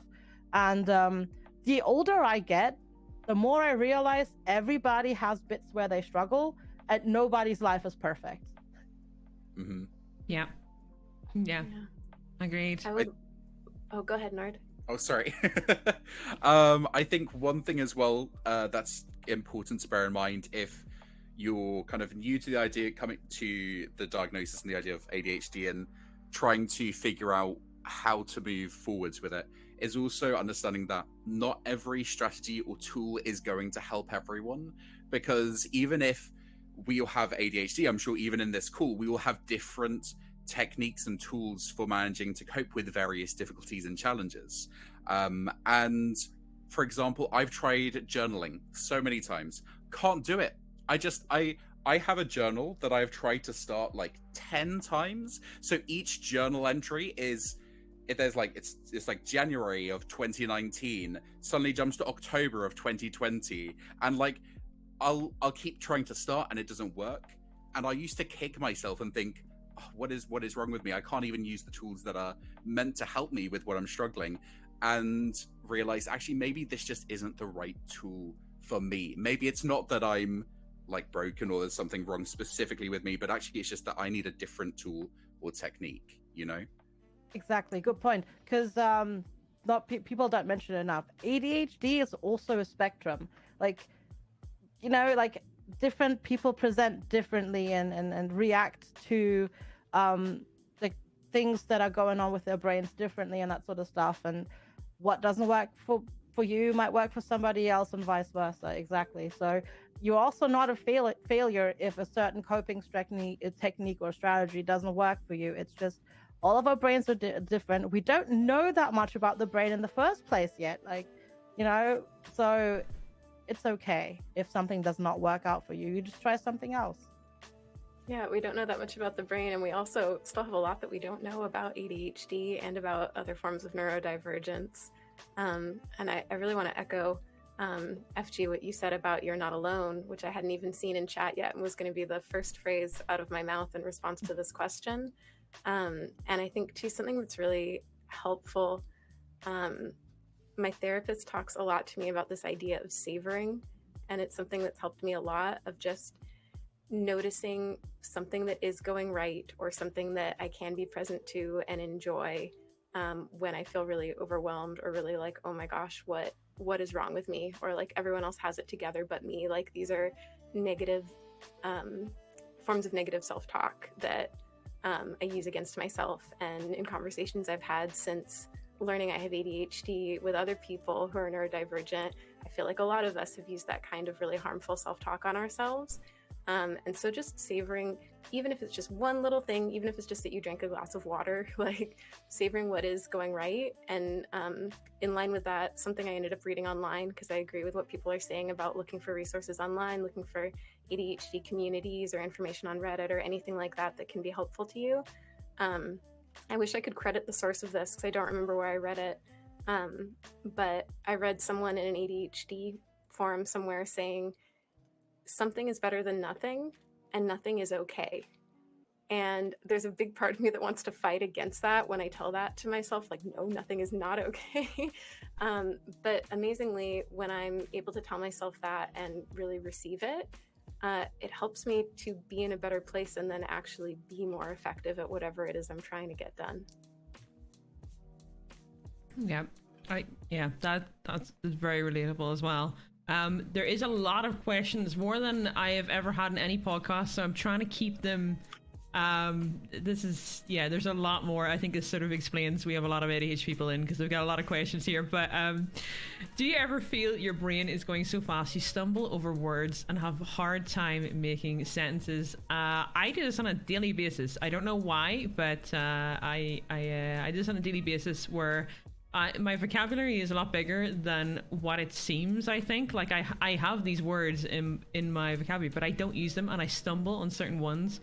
And I'll describe something that makes sense in my head, but to somebody else, it'd be like, "That's not the word you're looking for," and I'm like, I feel like it is, but I can't figure out the word that I'm looking for, so I stumble quite a lot because I'm processing it too fast, and I just blurt it out.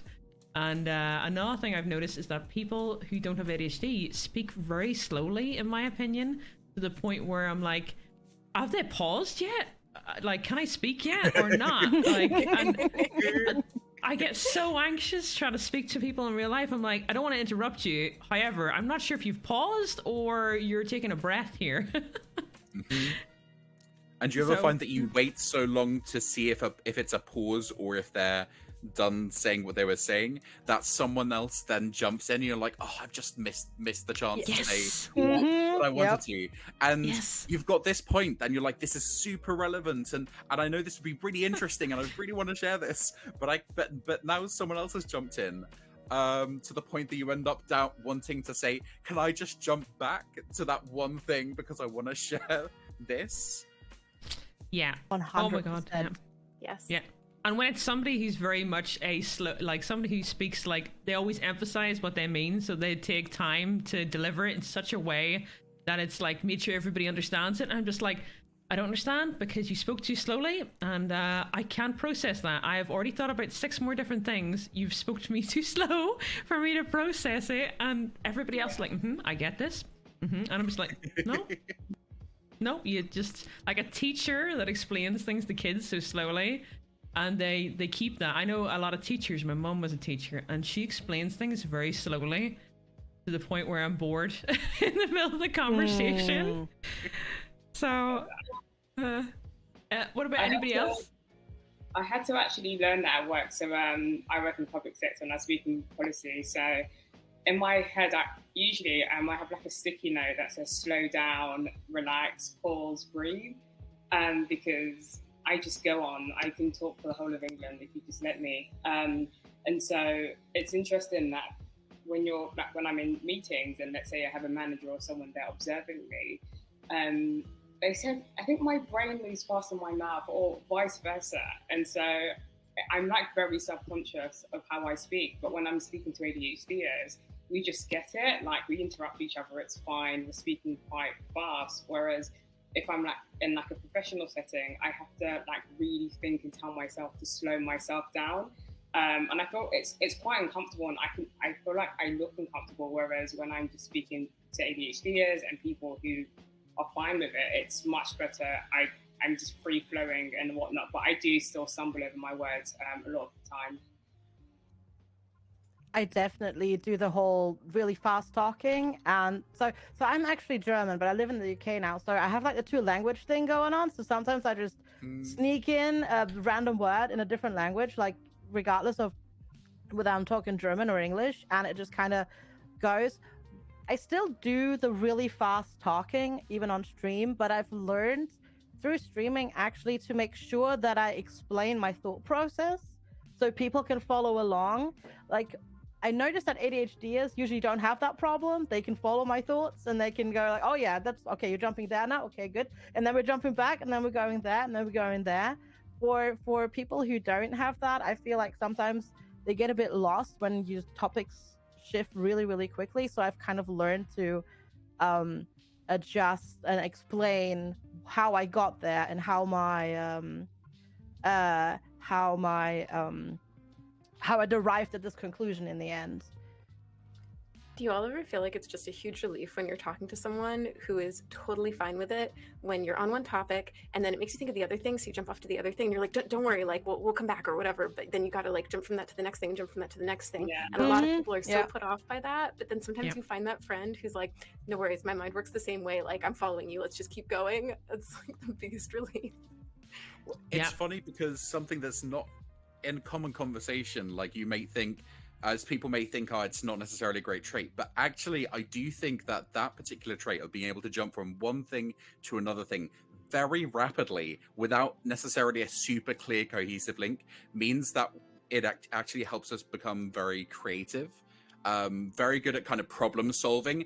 The idea of abstract thinking, where you take a situation, you're like, okay, I need to solve this, and you think of something completely random that wouldn't seem logical to anyone. Like literally just today, my brother he's filming some TikToks for something, and he needs to use my ring light, but we don't have a stand for my ring light. And so trying to figure out what to do. And then I was like, hang on, I've got a model sailboat over there in the window. I bet you if we angle it the right way, we can clip it onto the mast of the sailboat. It was like, nah, that's not going to work. And lo and behold, that worked. And now that's what's being used to get the lighting right. But there is no way that without that kind of jumping from one idea to another process, I would have thought, oh, I need a stand for this ring light. Let's get that model sailboat, you know? It seems like two very unrelated things. Totally agree with that. Like, it's just a bit of a weird one where you can problem solve, but it's like it might not be the normal conventional thing that somebody else would think about at the same time. There is a question. I'm going to ask this, and then I'm just going to quickly run to the lady here. So, anybody's welcome to enter this one, because this one is quite a large conversation. So, how do you deal with ADD shutdown? So, for example, this person's actually given an example. During an interview, you asked a question, you've studied for it, you prepared for the interview, but not that question, you freeze. So, has anybody ever had that and would want to answer it? I think it's more like along the lines of sort of interviews where you're in a social situation for an exchange. I actually have the opposite. When I'm like put on display like that in like a really important interview or like an oral exam, that's like where I shine. Like those rapid fire questions, you have to like blurt out all the information that you know about a topic or something like that and really be like engaging with people. I luckily have the opposite, and I'm that's why for me like that sort of stuff has never been a problem, or like presentation, like presenting like in front of class or like an auditorium, that's all fine for me, which I think is why streaming also works for me. It's kind of the same thing. So I've been very lucky that I don't experience that. But I don't know if anybody else has, maybe. So I have, but it doesn't last long. So what I've done in the moment, and when I've like interviewed people, I usually just pause and just say, can I just have a few minutes to gather my thoughts? And if the interviewer isn't like a total douchebag, they're completely fine with you pausing. Yeah. So pause if you need to, or sometimes I build in time and just say, that's a good question. I'm sorry I didn't quite catch that. Please, can you repeat the question? And so when I say that and when you repeat the question or ask them to elaborate, I'm like thinking on the spot to try and like recollect my thoughts. So I'd say pause when you need to. You could be quite honest and just say, I just had it. Can I please have a moment to kind of recollect my thoughts? And good interviewers understand that. It even happens to people who don't have ADHD. So yeah, don't feel afraid to pause or just ask for a few more minutes to gather your thoughts. Yeah, I think. Oh, go ahead. So you go. No, you go. Okay.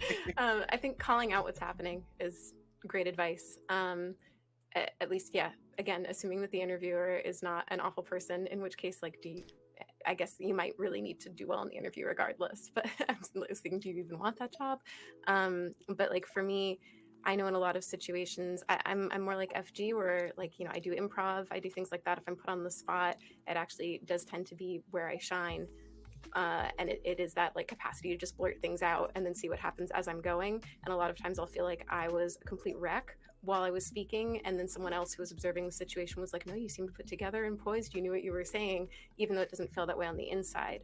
But I do have other things come up where I start speaking too quickly, or I'm not breathing. I realize as I'm speaking that I'm like in between things because I'm just going so fast, or like I veer off topic, or I stumble over my words. And I really feel like I used to try to just keep going as if that didn't just happen. If I pretend it's not happening, they won't see it. And I feel like it's so much more comfortable for me and for whomever I'm speaking to or whoever's interviewing me if I just address what happened and say, I'm so sorry, I'm really excited, so I'm stumbling over my words, or I'm so sorry, my thoughts move really quickly, and right now I'm really hyped up and nervous because of this interview, and kind of laugh at it or just acknowledge that it happened and then continue. that usually just helps me a lot. It's funny, I relate to both aspects here because in presentations, when it comes to presentation work, I would always tend to shine. In my actual final dissertation at uni, I ended up with a high 2.2 for the dissertation itself, but my presentation of it was like an 80%, so a high first, and so it brought it up to a 2.1. Presentations always come much more naturally to me. However, in an interview, I have definitely used the same technique you did, Adulting, which is that I have an auditory processing delay that I wasn't aware of until I was at uni, and I got assessed, found out I had dyspraxia, and during that I found out I was in I'm in the very bottom of the population in terms of my auditory processing. And I use that exact technique where I say, sorry, would you mind saying that again? Or pardon, or basically asking someone to repeat something. And it's not that I haven't heard what they've said, but it's that I haven't processed what they've said. And so I'll use that as a technique to just buy myself an extra few seconds for my brain to kind of catch up and go, oh, okay, that's what they're asking. And then I'm able to carry on with the conversation. But this is the first time I've ever heard anyone else talk about doing the same thing. This is why these conversations are so important, because I've literally never met anyone who has done the same thing in those situations. A lot of politicians actually do this. So I work for the government. I'm not a politician, but it's so funny. A lot of times they ask. Sometimes you ask someone to repeat something, and it helps you to kind of gather your thoughts like we do. But sometimes it enables someone to think of an answer where you're not answering the question to kind of pivot. It's completely on a tangent, but someone had tweeted their autistic side, they're quite direct and upfront, whereas their ADHD side, they go around in circles and may not want to directly answer the question. And I do that so much, which is not a great thing, but I just thought of it completely unrelated. Makes total sense. Actually, I know a lot of autistic people, and I always find them so direct. Now you pointed out, they're very much whatever's they're feeling. They've always got. I think I've always been slightly jealous of them because of that. Because whatever they think or feel, they're very much this is me, this is it, that's what I'm looking, that's what I want. And then ADHD brain is do I want that? Is that what I want right now? I don't really know. I think so, but yeah, it's very much they connect so much in so many things, but that's something I don't think they've ever sort of connected with, and how direct they are. But there is another question here which will actually go through this as well, is did ADHD affect you on how you learn in school? Somebody's already sort of mentioned it slightly, so it's sort of been teeny bit covered. But for me, I actually did. So in primary school, I didn't do very well. But for whatever reason, whatever happened in secondary school, I did extremely well for the first 3 years, because my school was graded based on how intelligent you sort of were, how they assumed you were. So there was 4 bands, and I was in the second highest out of them, and I wanted to get to the first. And I was so hyper focused on getting to the first that I did extremely well in all my subjects, bar religion, because I just thought that mostly was made up, and also there was another one, science, I did okay in, but it was just about all right. And I came first, second, and third in every single subject, bar religion. And French as well, actually. I did awful in French, but I came first and second and third in nearly all of them. And instead of me getting moved up a band, another girl got moved up a band instead of me. And as soon as that happened, after 3 years of working to try and get into that first band, and she got moved up despite not having the grades I did, she was better at sports than me. She was a sport head. She got moved up without having the academic level. She got moved up because she was good at netball. And she couldn't do the test that those other guys were on. She just got moved up just because of that reason, and I got held behind because of that. And as soon as that happened, I lost complete interest. I stopped working towards the education goals. I started skipping class literally on the 4th year. That was it. I lost interest. No dopamine for me. There was no goal. There was nothing there for me at that point. I didn't want to be there, and they had discouraged me so much that I just got fed up. I just didn't want to do it. And I think that's a big thing in schools where, like, if you can hyper focus on it, it's great. But as soon as you get discouraged, as soon as I get discouraged to learn that there was nothing there for me, or there was no goal, no like achievements for me, I gave up. I decided this wasn't for me. I went to college after that and did really, really well and got awards and stuff like that. But it was the fact that I thought, that's it for me. I'm gone. There's no point. There's no end goal. There's nothing there. Like, there's no point beating these people because I will never win. You know, somebody else will always be picked based on some other reason that wouldn't be fair. So I just give up. I don't know how anybody else sort of was affected, but the ADHD side of me just decided, nope, that's me gone. So there was no dopamine left. There was nothing there. It definitely controlled my education up until, like, I'd say 19 or 20. Definitely screwed around a lot with how my thought process was. That story makes me so sad and angry on your behalf. Like, I just want to go back and talk to somebody at your school and tell them off. Yeah, definitely. Yeah. Yeah, I don't know why they did it. It was literally, it shouldn't have been. And that person dropped out of school at 17, despite being moved up a band. They weren't suited for that role. They weren't suited to be up in that band.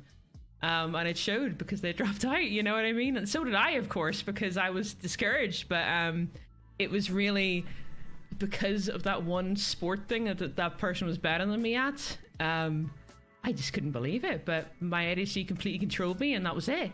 I was completely gone. I was like, there's no seconds thinking about it, nothing. There was just like, that's it for me. I don't have anything else to go for it. There's no encouragement for me to continue if it's not a fair race, I think is the way I was thinking about it. It wasn't a fair, like, goalpost, because although it was supposed to be academics that made you up, it wasn't. So it was just like, nope, that's it for me.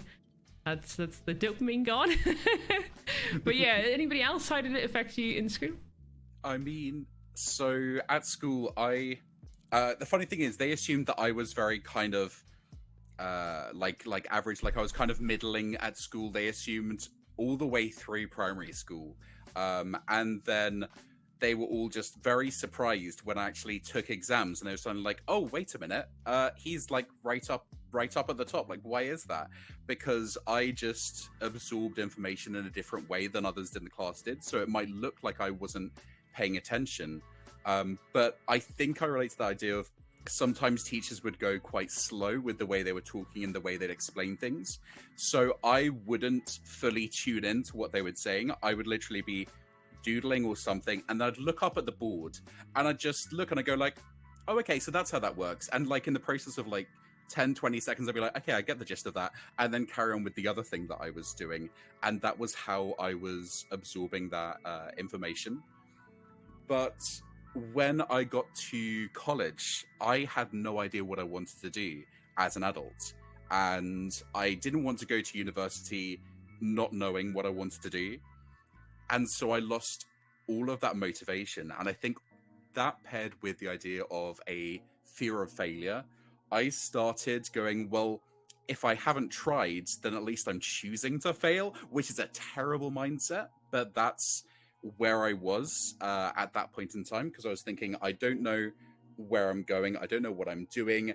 And trying to find the motivation for education when I didn't see the direct purpose of it, I found that incredibly difficult. And so for me, it was kind of reversed. That was college for me. At college, that's when I totally disconnected and I dropped down to much lower grades.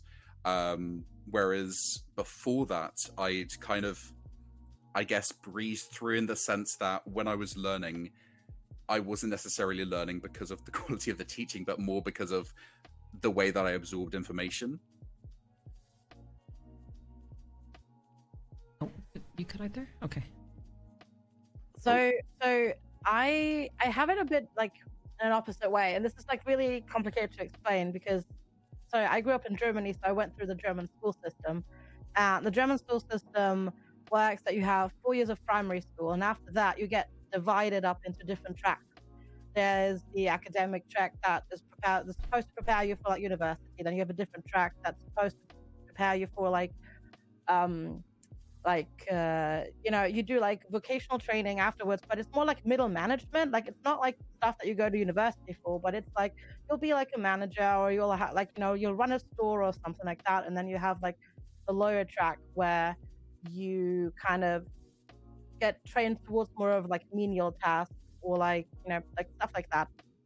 And I always wanted to go into academia and study at university. So my teacher actually, because I was doing okay in school, but I was struggling with paying attention still in 4th grade when it was time to get divvied up into like whatever track you go to. Recommended I should go to the middle one and not to the academic one. And I was so offended. I was so angry. Like, it wasn't the whole like, oh my God, I can't believe you don't believe in me anymore. This is all pointless. Instead, I went like, oh my God, I can't believe you just suggested that. I hate this. I'm going there anyways, and I'm going to succeed, like, despite what you're saying. And I did okay. Like I never had to like repeat a grade or anything like that. There were definitely classes that I struggled with more, but what I kind of know now is that like back when I was in primary school, I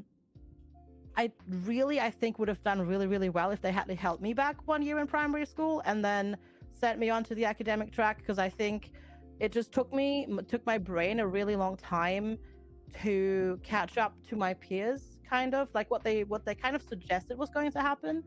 But I feel like it took a lot longer, because after year 10 I went to the US for a year to study at a high school there, and then essentially doing my 12th year, I went after year 11, doing year 12 there, then going back to Germany, having to redo year 12 in German school, and then do year 13, because back then we had 13 years of school. It's all a mess. But I'd repeated a grade, and after that, like, it was so easy, and like school was like such a breeze. So I'm kind of like, I don't know, I'm very divided. There was some stuff where I'm like, had you paid attention and like actually like helped me, and like maybe like, I don't know, looked into why I was so distracted, I could have just maybe done better later. But then like that sort of defiance kind of came up, where it's all like, when somebody tells you you can't do it, you have to do it, right?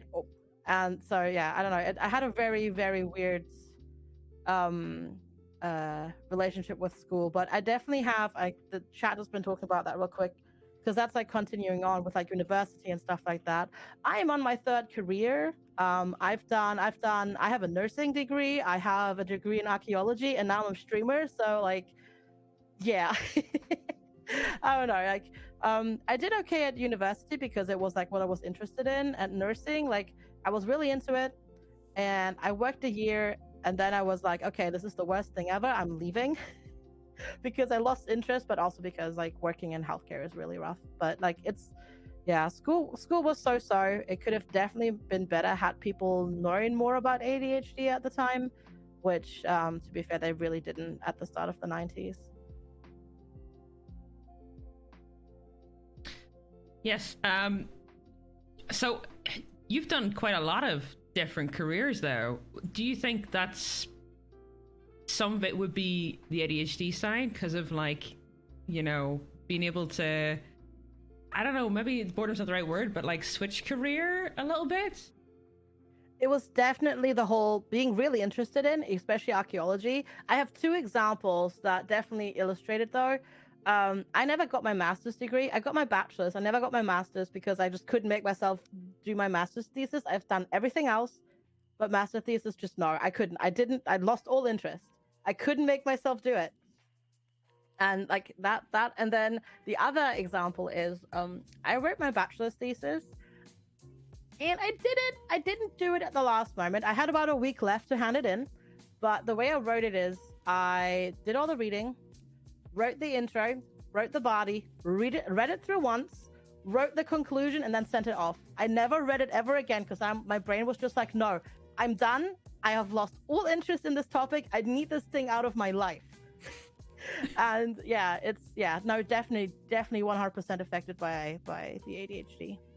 Yeah, because I'm also on my third career. I recently just quit, so working my notice period. So I'm about to be in my fourth career, and I think for me, I do think it's a bit of ADHD impulsivity, but then also wanting something that's very new. I find that I'm most motivated. I think it was mentioned earlier that when you're like super interested in something, like you go 100 miles per hour, and that's what motivates you to keep going. But once something like the novelty wears off, I'm just quite quick to move to something else. So I do think, well, for me, it's quite linked to my ADHD.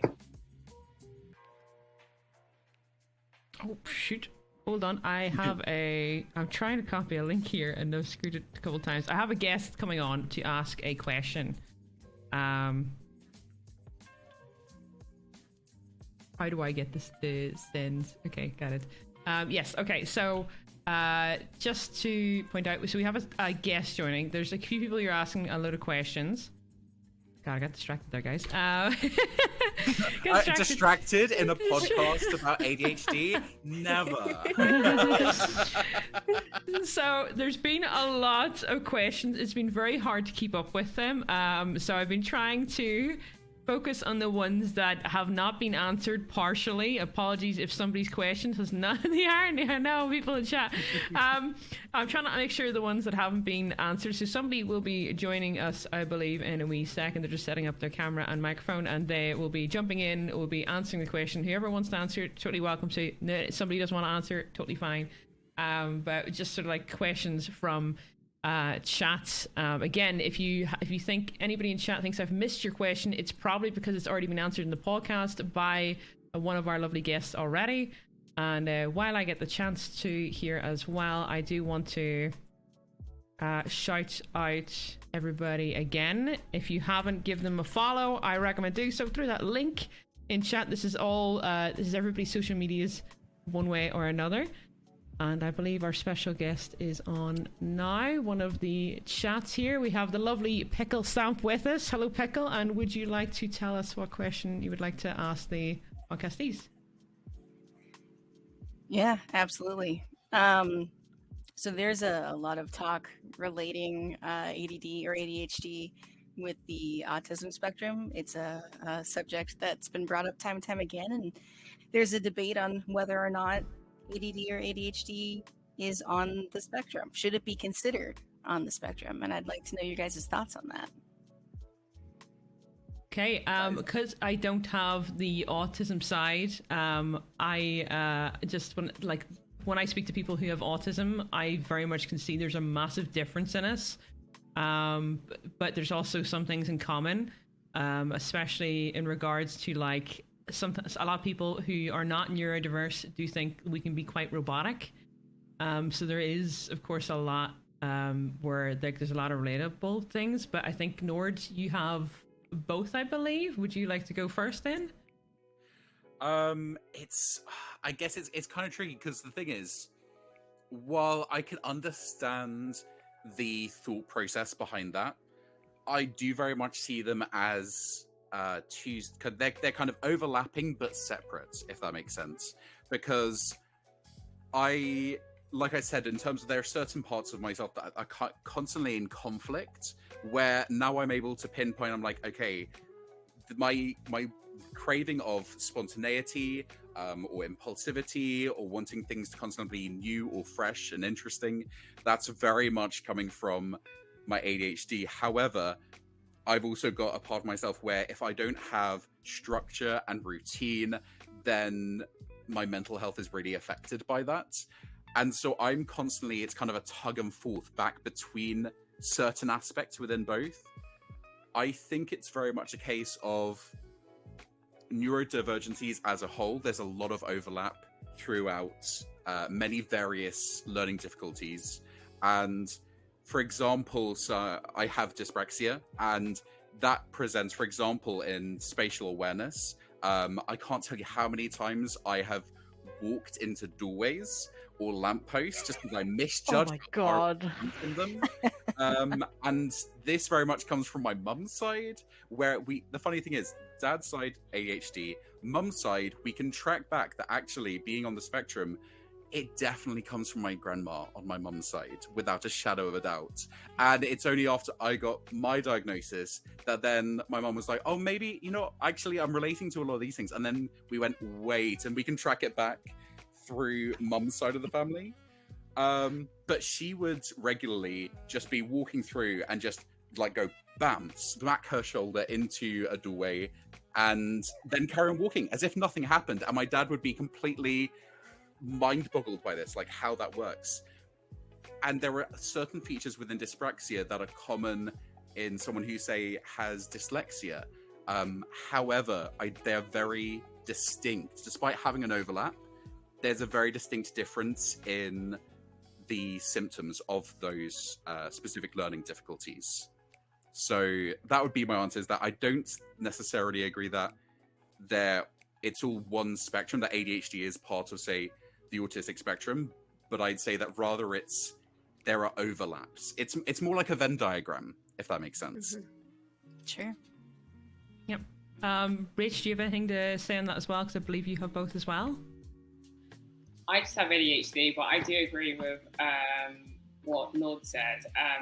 I think that goes with because I know quite a few people in my community who have ADHD and OCD, and in my mind, I'm just like, how is that possible? I'm like the most chaotic person.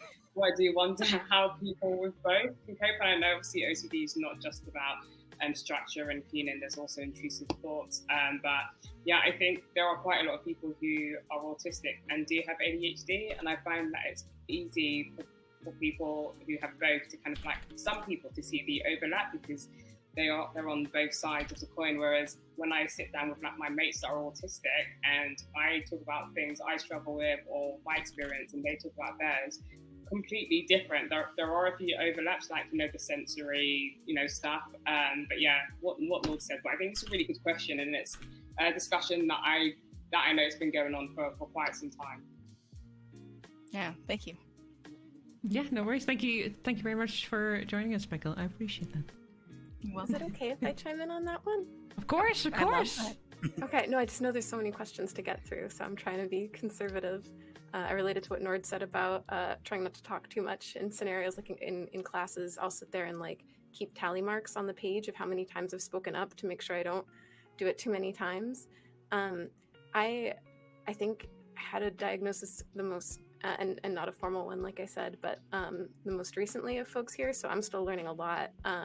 And I think that I would defer generally to people who are more expert than I am. But something that I really wanted to share on this question is that for me, it's less about overlaps. Like I experience each condition is distinct, and more that one kind of can cascade into the other for me, because I very much can have a total meltdown if there is a disruption to things in my environment or in my routine that are very important for my mental health to have those stay consistent. And sometimes that is my autism. Sometimes, though, I mean, I don't mind sharing that I also have CPTSD.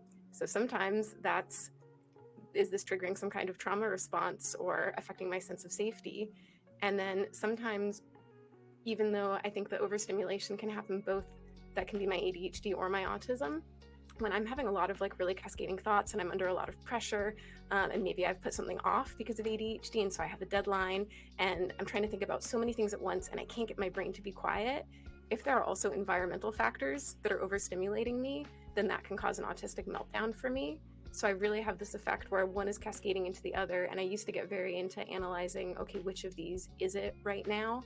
And have found that it's actually more helpful for me to just go, whatever it is, my nervous system is really, really stressed out right now. And it's going to keep aggravating one into the other, like these kind of pools that overflow into the next one. So I just try to take care of myself then. But that's where the overlap is for me, is more just in, sorry, I feel like I'm not being very articulate, but you know what I mean? Like No, lessen that the symptoms are the same, and more in that they work together in a way where they'll end up sort of flooding each other. Yeah, no, it makes perfect sense. Thank you. Thanks for the question. Of course. You guys have a good one. Thank you, Pickle. I feel bad. I'm the only one. I can't wave. Oh, My I arms can't are either. It's perfectly fine. We folded. both, yeah, we both just. And I am kind of... waving at the screen. I'm actually very expressive with my hands. Me You just- too. And nobody can see it, but I waved them around, and it's like, but nobody can see her. Use your imagination, chat. It's fine. They are, but yeah. There is. Let me see. Okay, so many questions. Okay, so there is one here, which is it's a really sweet one, and it goes back on the Twitch conversation that Rach actually asked everybody. Is can viewers or community members help you when you have a flare-up of ADD symptoms other than showing up? How can viewers help to improve the situation? Basically, when you have a bad day and you're constantly like doubting yourself, essentially, what do you want them to do to help, if there is anything? My opinion would be just to chat. Honestly, chat going, it helps so much. Like being there and just like chatting, even if it's to change the subject or whatever, or even keeping in positive subjects, helps so much to me, to be honest. It's just the way I see it. If my chat dies, I panic. So, you know, if my chat's consistent, you know, it doesn't matter the number, because I know I've still got people there like that are listening or caring. But that's sort of my end of it. What's everybody else's? If anybody else wants to chime in on that, what helps you guys? Definitely 100% interaction. Like just talking about anything and everything under the sun, just going on, and then just kindness, because it's like, because sometimes like it's like the negativity gets in your head, and then you start to like remember, like, because negativity always yells the loudest, and that's the thing that you tend to remember. You go back, or like, oh yeah, 3 weeks ago I got that stupid comment by that one person on Twitter, and like maybe they were right and that sort of stuff. But like the positivity, like the positive feedback, a lot of the times people don't speak up because they think it's like obvious. Like, I'm here, obviously I'm enjoying your content, right? But like just saying like, oh, I really enjoy the stream, or like you talking about this has really helped me, or I'm enjoying myself so much today, thanks so much. Like just like words like that, they can really turn a day around, because as I said, a lot of the time the people that have something negative to say, they yell the loudest, and we tend to focus on that. And yeah, just kindness, just be kind to each other, that's all. Yeah, great. Anybody else want to chime in on that as well? I'm leaving the space for someone else to speak. I'll keep it really short this time. I think just being patient with me is something that my community has done for me that's been incredibly helpful and deeply moving to me, and very healing. Because of having my diagnoses and a lot of different life disruptions all in the past year, I've been absent from streaming a lot, and having people who are excited to see me back and who showed up for me, or who said when I posted on Discord for the umpteenth time, I can't stream right now, that's okay, take care of yourself, come back when you're ready. It's been incredible having the space held for me in that way. I can't thank my community enough for that, and that's a huge thing that they've done for me.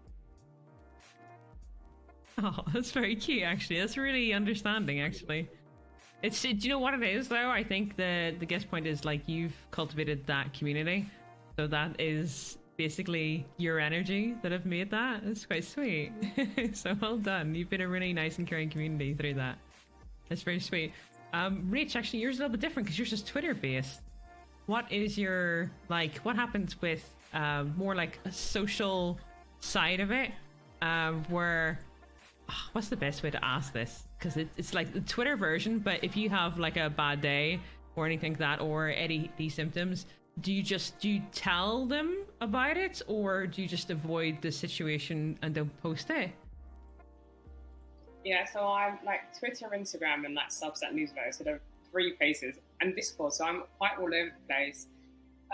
So Twitter, when I had like a small following and it was like very chill, I was a lot more unfiltered. But I find that nowadays, if I tweeted I had a bad day, someone would tweet, someone in this country is like dying of starvation, your day couldn't have been that bad. So you get some of those. Yeah, so it's just like, but if I like do a post on my newsletter, I will have like so many people in the comments saying, you know, take care of yourself, let me know if you need anything. Instagram as well, it's very much like nicer, where people looking out for you, is like, what do you need? Do you want me to send you something? Happy to have a call. So I think it varies on social platforms, but I think when I'm on Twitter, I just do things in the moment. So if it comes to my brain, I just tweet it. So if I did have a really, really crappy day, I'm posting about it. And I get quite a few people in my DMs being quite lovely about it. So yeah, it depends on the day, and it varies, because you have a lot of trolls now across so many social platforms. So there are some things, as much as I want to tweet about it, I just don't nowadays, because it's changed so much. I might do a video on my Instagram or post on like a newsletter. Makes total sense. And there is a lot of trolls on socials. They're very hard to avoid. There's a lot of lovely people, but there's a lot of trolls as well. It does seem to breed that type of, bring out the inner keyboard warrior, I think, in a lot of people. That is oh, go ahead, Nord. Oh, sorry. I had one last thing, I promise. I think absolutely what you touched on earlier with having kindness and patience, those are so important. I don't know about you, but when it comes to streaming, if I've had, for example, a lot of tech issues, or there's something else that's overwhelming me, or I'm just a little overstimulated, and there are certain days where I struggle a little bit more to maintain even my own train of thought. Having showing patience and kindness in the sense of, like, for example, when you type in a message, you're asking a question to the streamer, and they don't read your question out, or they don't reply, or maybe they don't even see it because they're rambling off on a train of thought. Rather than getting frustrated, because I do understand why people would potentially get frustrated when they type in a message and then it's seemingly ignored, actually going, okay, you know, I'm just gonna wait a minute and then I'm gonna put it through again, just because there's probably a good reason why they just didn't manage to catch that one message that one time, makes a world of difference. Because that actually means that I'll always say, if I missed a message, please feel free to pop it in chat again. It's never intentional. Whereas I have had people before say, oh, Nord is ignoring me because I've missed a comment, or Nord ignores all my messages. And sometimes it's in like a ha-ha funny moment, but if it's a day where I'm genuinely struggling, where I'm really struggling to maintain focus, struggling to maintain my train of thought, it can actually make me feel really like bad and guilty, as if I've done it intentionally or with malice, and it's absolutely not the case. So I think, yeah, kindness and patience are absolutely key. Yeah, I agree. I have a couple of viewers who think I ignore them, and I never do. I never actually intentionally ignore them, but I also have done things where I read the comment and then I'm about to reply, squirrel, I'm distracted, and then I forget about it and I move on to the next thing because I just forgot. Nothing intentional. I reply to comments in my head all the time, and then I'm like, wait, did I answer you out loud? Did I do that? Or just like simply them coming into the chat and saying hello, and I'm like, wait, did I say hello to you, or did I say hello to you only in my head? Yes. Happens all the time. So there's one, this is going to be the last question, I think. So on the subject of negativity and bad days, does ADHD/autism easily experience negative thought spirals? FGsquared, I think, mentioned it. If yes, do you have any good tips on stopping that if that's the case? Some that do not require interactions with others. Yeah. So I think that was mostly DFG, maybe?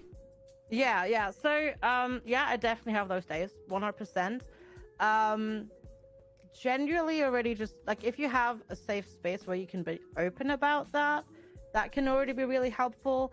But what I tend to find is, like, what a lot of people suggest is, like, what also helps you with depression is, like, start your day on a win. And a win can be something really, really, really small. Like, you just make your bed, or you empty like a dishwasher. Like, if you do something like really, really, really small, that can already like distract you and set you off on a path where you can like direct your thoughts. Putting on music that you really enjoy also really, really, really helps. like, you know, that stupid song from like 20 years ago that you really enjoy or something like that, like blasting that, and like, you know, just having a little dance party by yourself, like just to, like, you know, get you up and like get that can also really, really help. And sometimes it's also totally okay to just have a day where self-care for yourself is just you have a cry. That sometimes can also just be totally okay. Because, you know, you know, sometimes you just have bad days, and that's okay too. Totally great. Anybody else wants to add in on that, by the way? You're welcome to. One thing I find helps is movement. When I find that I'm having those negative spirals, maybe lots of things have been going wrong, or I'm feeling overwhelmed and flustered, and then particularly when it comes to a to-do list where I feel like I'm not getting anything done, and I feel worse and more guilty the more that I'm not doing the things because I'm flustered and worried about those things. Going for a drive, literally just going for a drive, and maybe having some music on sometimes, or sometimes just even in silence, just the act of moving forwards physically sometimes helps me process things in my brain. So often go for a drive, not for any particular reason. I'll just go for a drive because I just want to try to collect my thoughts, and somehow the action of moving forwards facilitates that. Makes total sense. Makes total sense. Something to take your mind off of it. Mm-hmm. For me, it's asking my body, what do you need? Which, if I'm really in a spiral, is not always possible. Sometimes later on, it's just looking at what happened and kind of trying to make a plan for next time. But a lot of times, I'm not in a very rational space if I'm having like a total meltdown from either ADHD or autism. And the best things that I can do for myself are just like, am I too warm right now? Like, do I just need to take my sweatshirt off? Am I cold, or does my body feel icky? Would it help to jump in the shower? Is there like an environmental stimulant that's really bothering me that I could move away from, or maybe put headphones on to block that out? And even if it's just one little thing, like, have I not eaten in hours and I'm actually having a blood sugar crash? Can I make myself have just like a slice of apple with some peanut butter or something that will immediately give me some sugar and protein and fat? Even if it's just like one little thing like that, usually if I take care of my body, then that will help. And on the flip side, trying my best, and I fail at this on the daily, but trying my best not to go into judgment or analysis of like, oh, this is happening. Like, I can have a spiral on top of a spiral because I'm upset that I'm spiraling. And so going into judgment about that, or judgment about whatever it is that's upsetting me, or trying to analyze, why is this happening? None of those things are things I'm going to do very effectively if I'm in a really bad mind space or a bad emotional space already. Those are things that I can come back to later once I've taken care of myself. Makes a lot of sense. Was there anybody else you wanted to jump on that one, just in case I've missed?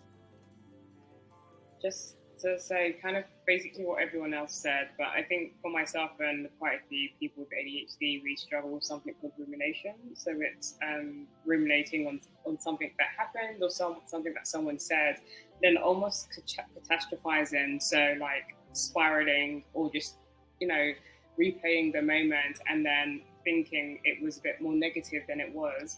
And in those moments, it's so hard because it's so easy to get stuck there and go down the rabbit hole of how bad you thought things were.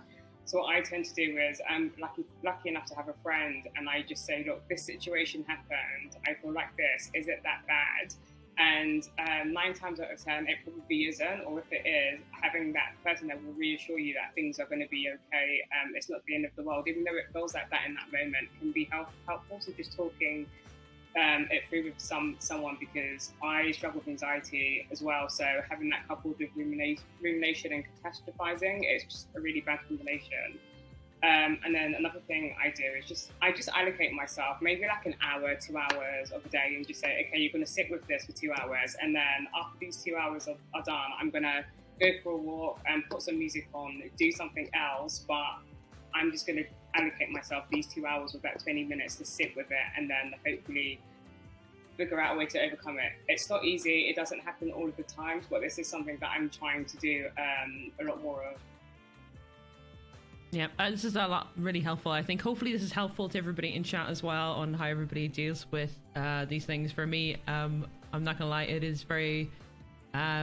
I'm not sure when I am overwhelmed. Somebody else has to tell me, so I don't notice it. I just become absolutely anxious, stressed out, running about the place, trying to get everything done in last minute, and then I think Blue basically tells me that I'm doing it, and I'm like, oh, okay.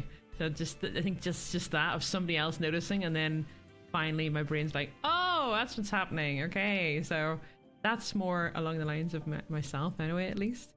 What we're going to do, though, I don't have any more times for questions. I know there's a couple more in chat. However, they were slightly answered in everybody's like other answers and other things. We're going to do a bit of like an exit on where you can find all these amazing content creators. So we're going to go with FG. Where do we find you? What's the best socials? And yeah, just an outro on whatever you'd like to mention. Yeah, thank you so much again for having me. This was really, really fun. I had a really great time. And yeah, I'm FG. You can find me, well, basically on FGsquared.tv. I mostly create on Twitch and Twitter, I guess. That's where I am on other socials as well. It's all linked on the website, and you can find me from there. Thank you very much. Rach, would you like to go next? Hi everyone, it's been such a great time, and also speaking with the panel, and it's so interesting hearing so many of our experiences, even though they differ, but they're quite similar in some regards. So you can find me on Twitter, AdultingADHD, the same handle on Instagram, on Substack, adultingadhd.substack.com. If you're like neurodivergent and you work in the corporate world, or you have a job and you want tips on how to navigate that, I've got a Discord channel. Just message me and I'll send it to you. And just final words, like as what we've been saying today, you're not alone. There are so many people out there with ADHD. Blank. In true ADHD fashion. That's it. That's where you can find me. Over to the next person. How has that happened? The irony. Go ahead, Nord. Where can we find you? What's your best socials? Go ahead. So main socials are I'm Nordenheim on Twitch and Nordenheim1 on Twitter. Those are kind of my two main socials. I do have accounts elsewhere, but I'm not going to promote those because they're basically dead at the moment. And yeah, that's me. I have no idea what to say. I will give you a shout out in 56 seconds. Apparently you can't do too many shout outs at once, so I gotta wait. The new Twitch shout out. Yeah. Didn't even know it was a thing. There we go. Learn something new. I don't normally do that stuff. Mods do for me, so there we go. Learn something new every day. Meadow, would you like to go ahead? Sure, thanks. In true like self-analyzing, I don't know if this is ADHD or just anxiety type fashion, I'm like, oh gosh, I talk too much and I hope I wasn't the worst panelist. But you can find me at twitch.tv/Meadow. That's where I'm the most active, and my alternate channel where I do a collaboration is twitch.tv/CozyDND, just like the word cozy and then DND. And we mix D&D with ASMR. I'll be there on Wednesday of this coming week. So it's a very chill time with a very rules light game. Sorry, I'm rambling about that. Another place that you could find me that would be helpful to me if you like is if you go to just imdb.me/Meadow. That's my actor IMDb, but because of algorithmic things, every time that somebody looks at it, it makes my star meter go up, which is useful right now because I'm submitting to new agents. So thanks. You should be able to shout those out in chat. I think it should work. If it does, like, my mods will repost it, but go ahead, Meadow, Nord, and also FG, and of course you Adulting. I don't think you have it, but I think we're trying to shout yours out anyway, separately. Rich, don't worry. Yeah, guys, thank you so much. Honestly, this has been a fantastic podcast, and even if it's not for a chat as much as for myself as well, and I think it's just nice to be able to relate to other people. I think it's been absolutely fantastic. Thank you so much for coming on and giving us your time. Really, really appreciate it. And guys, everybody in chat, please go give them a follow. They are fantastic. Every single one of these people are absolutely phenomenally talented. If you haven't checked out their Twitch channels or their Twitters or their Instagrams, go over and check them out because it is worth it. Guys, thank you so much for being online and coming on. Appreciate you guys so much. Thank you so much for having us. Thank you for having us. Thank you for having us. It was great. See you later. Bye. Bye. Bye.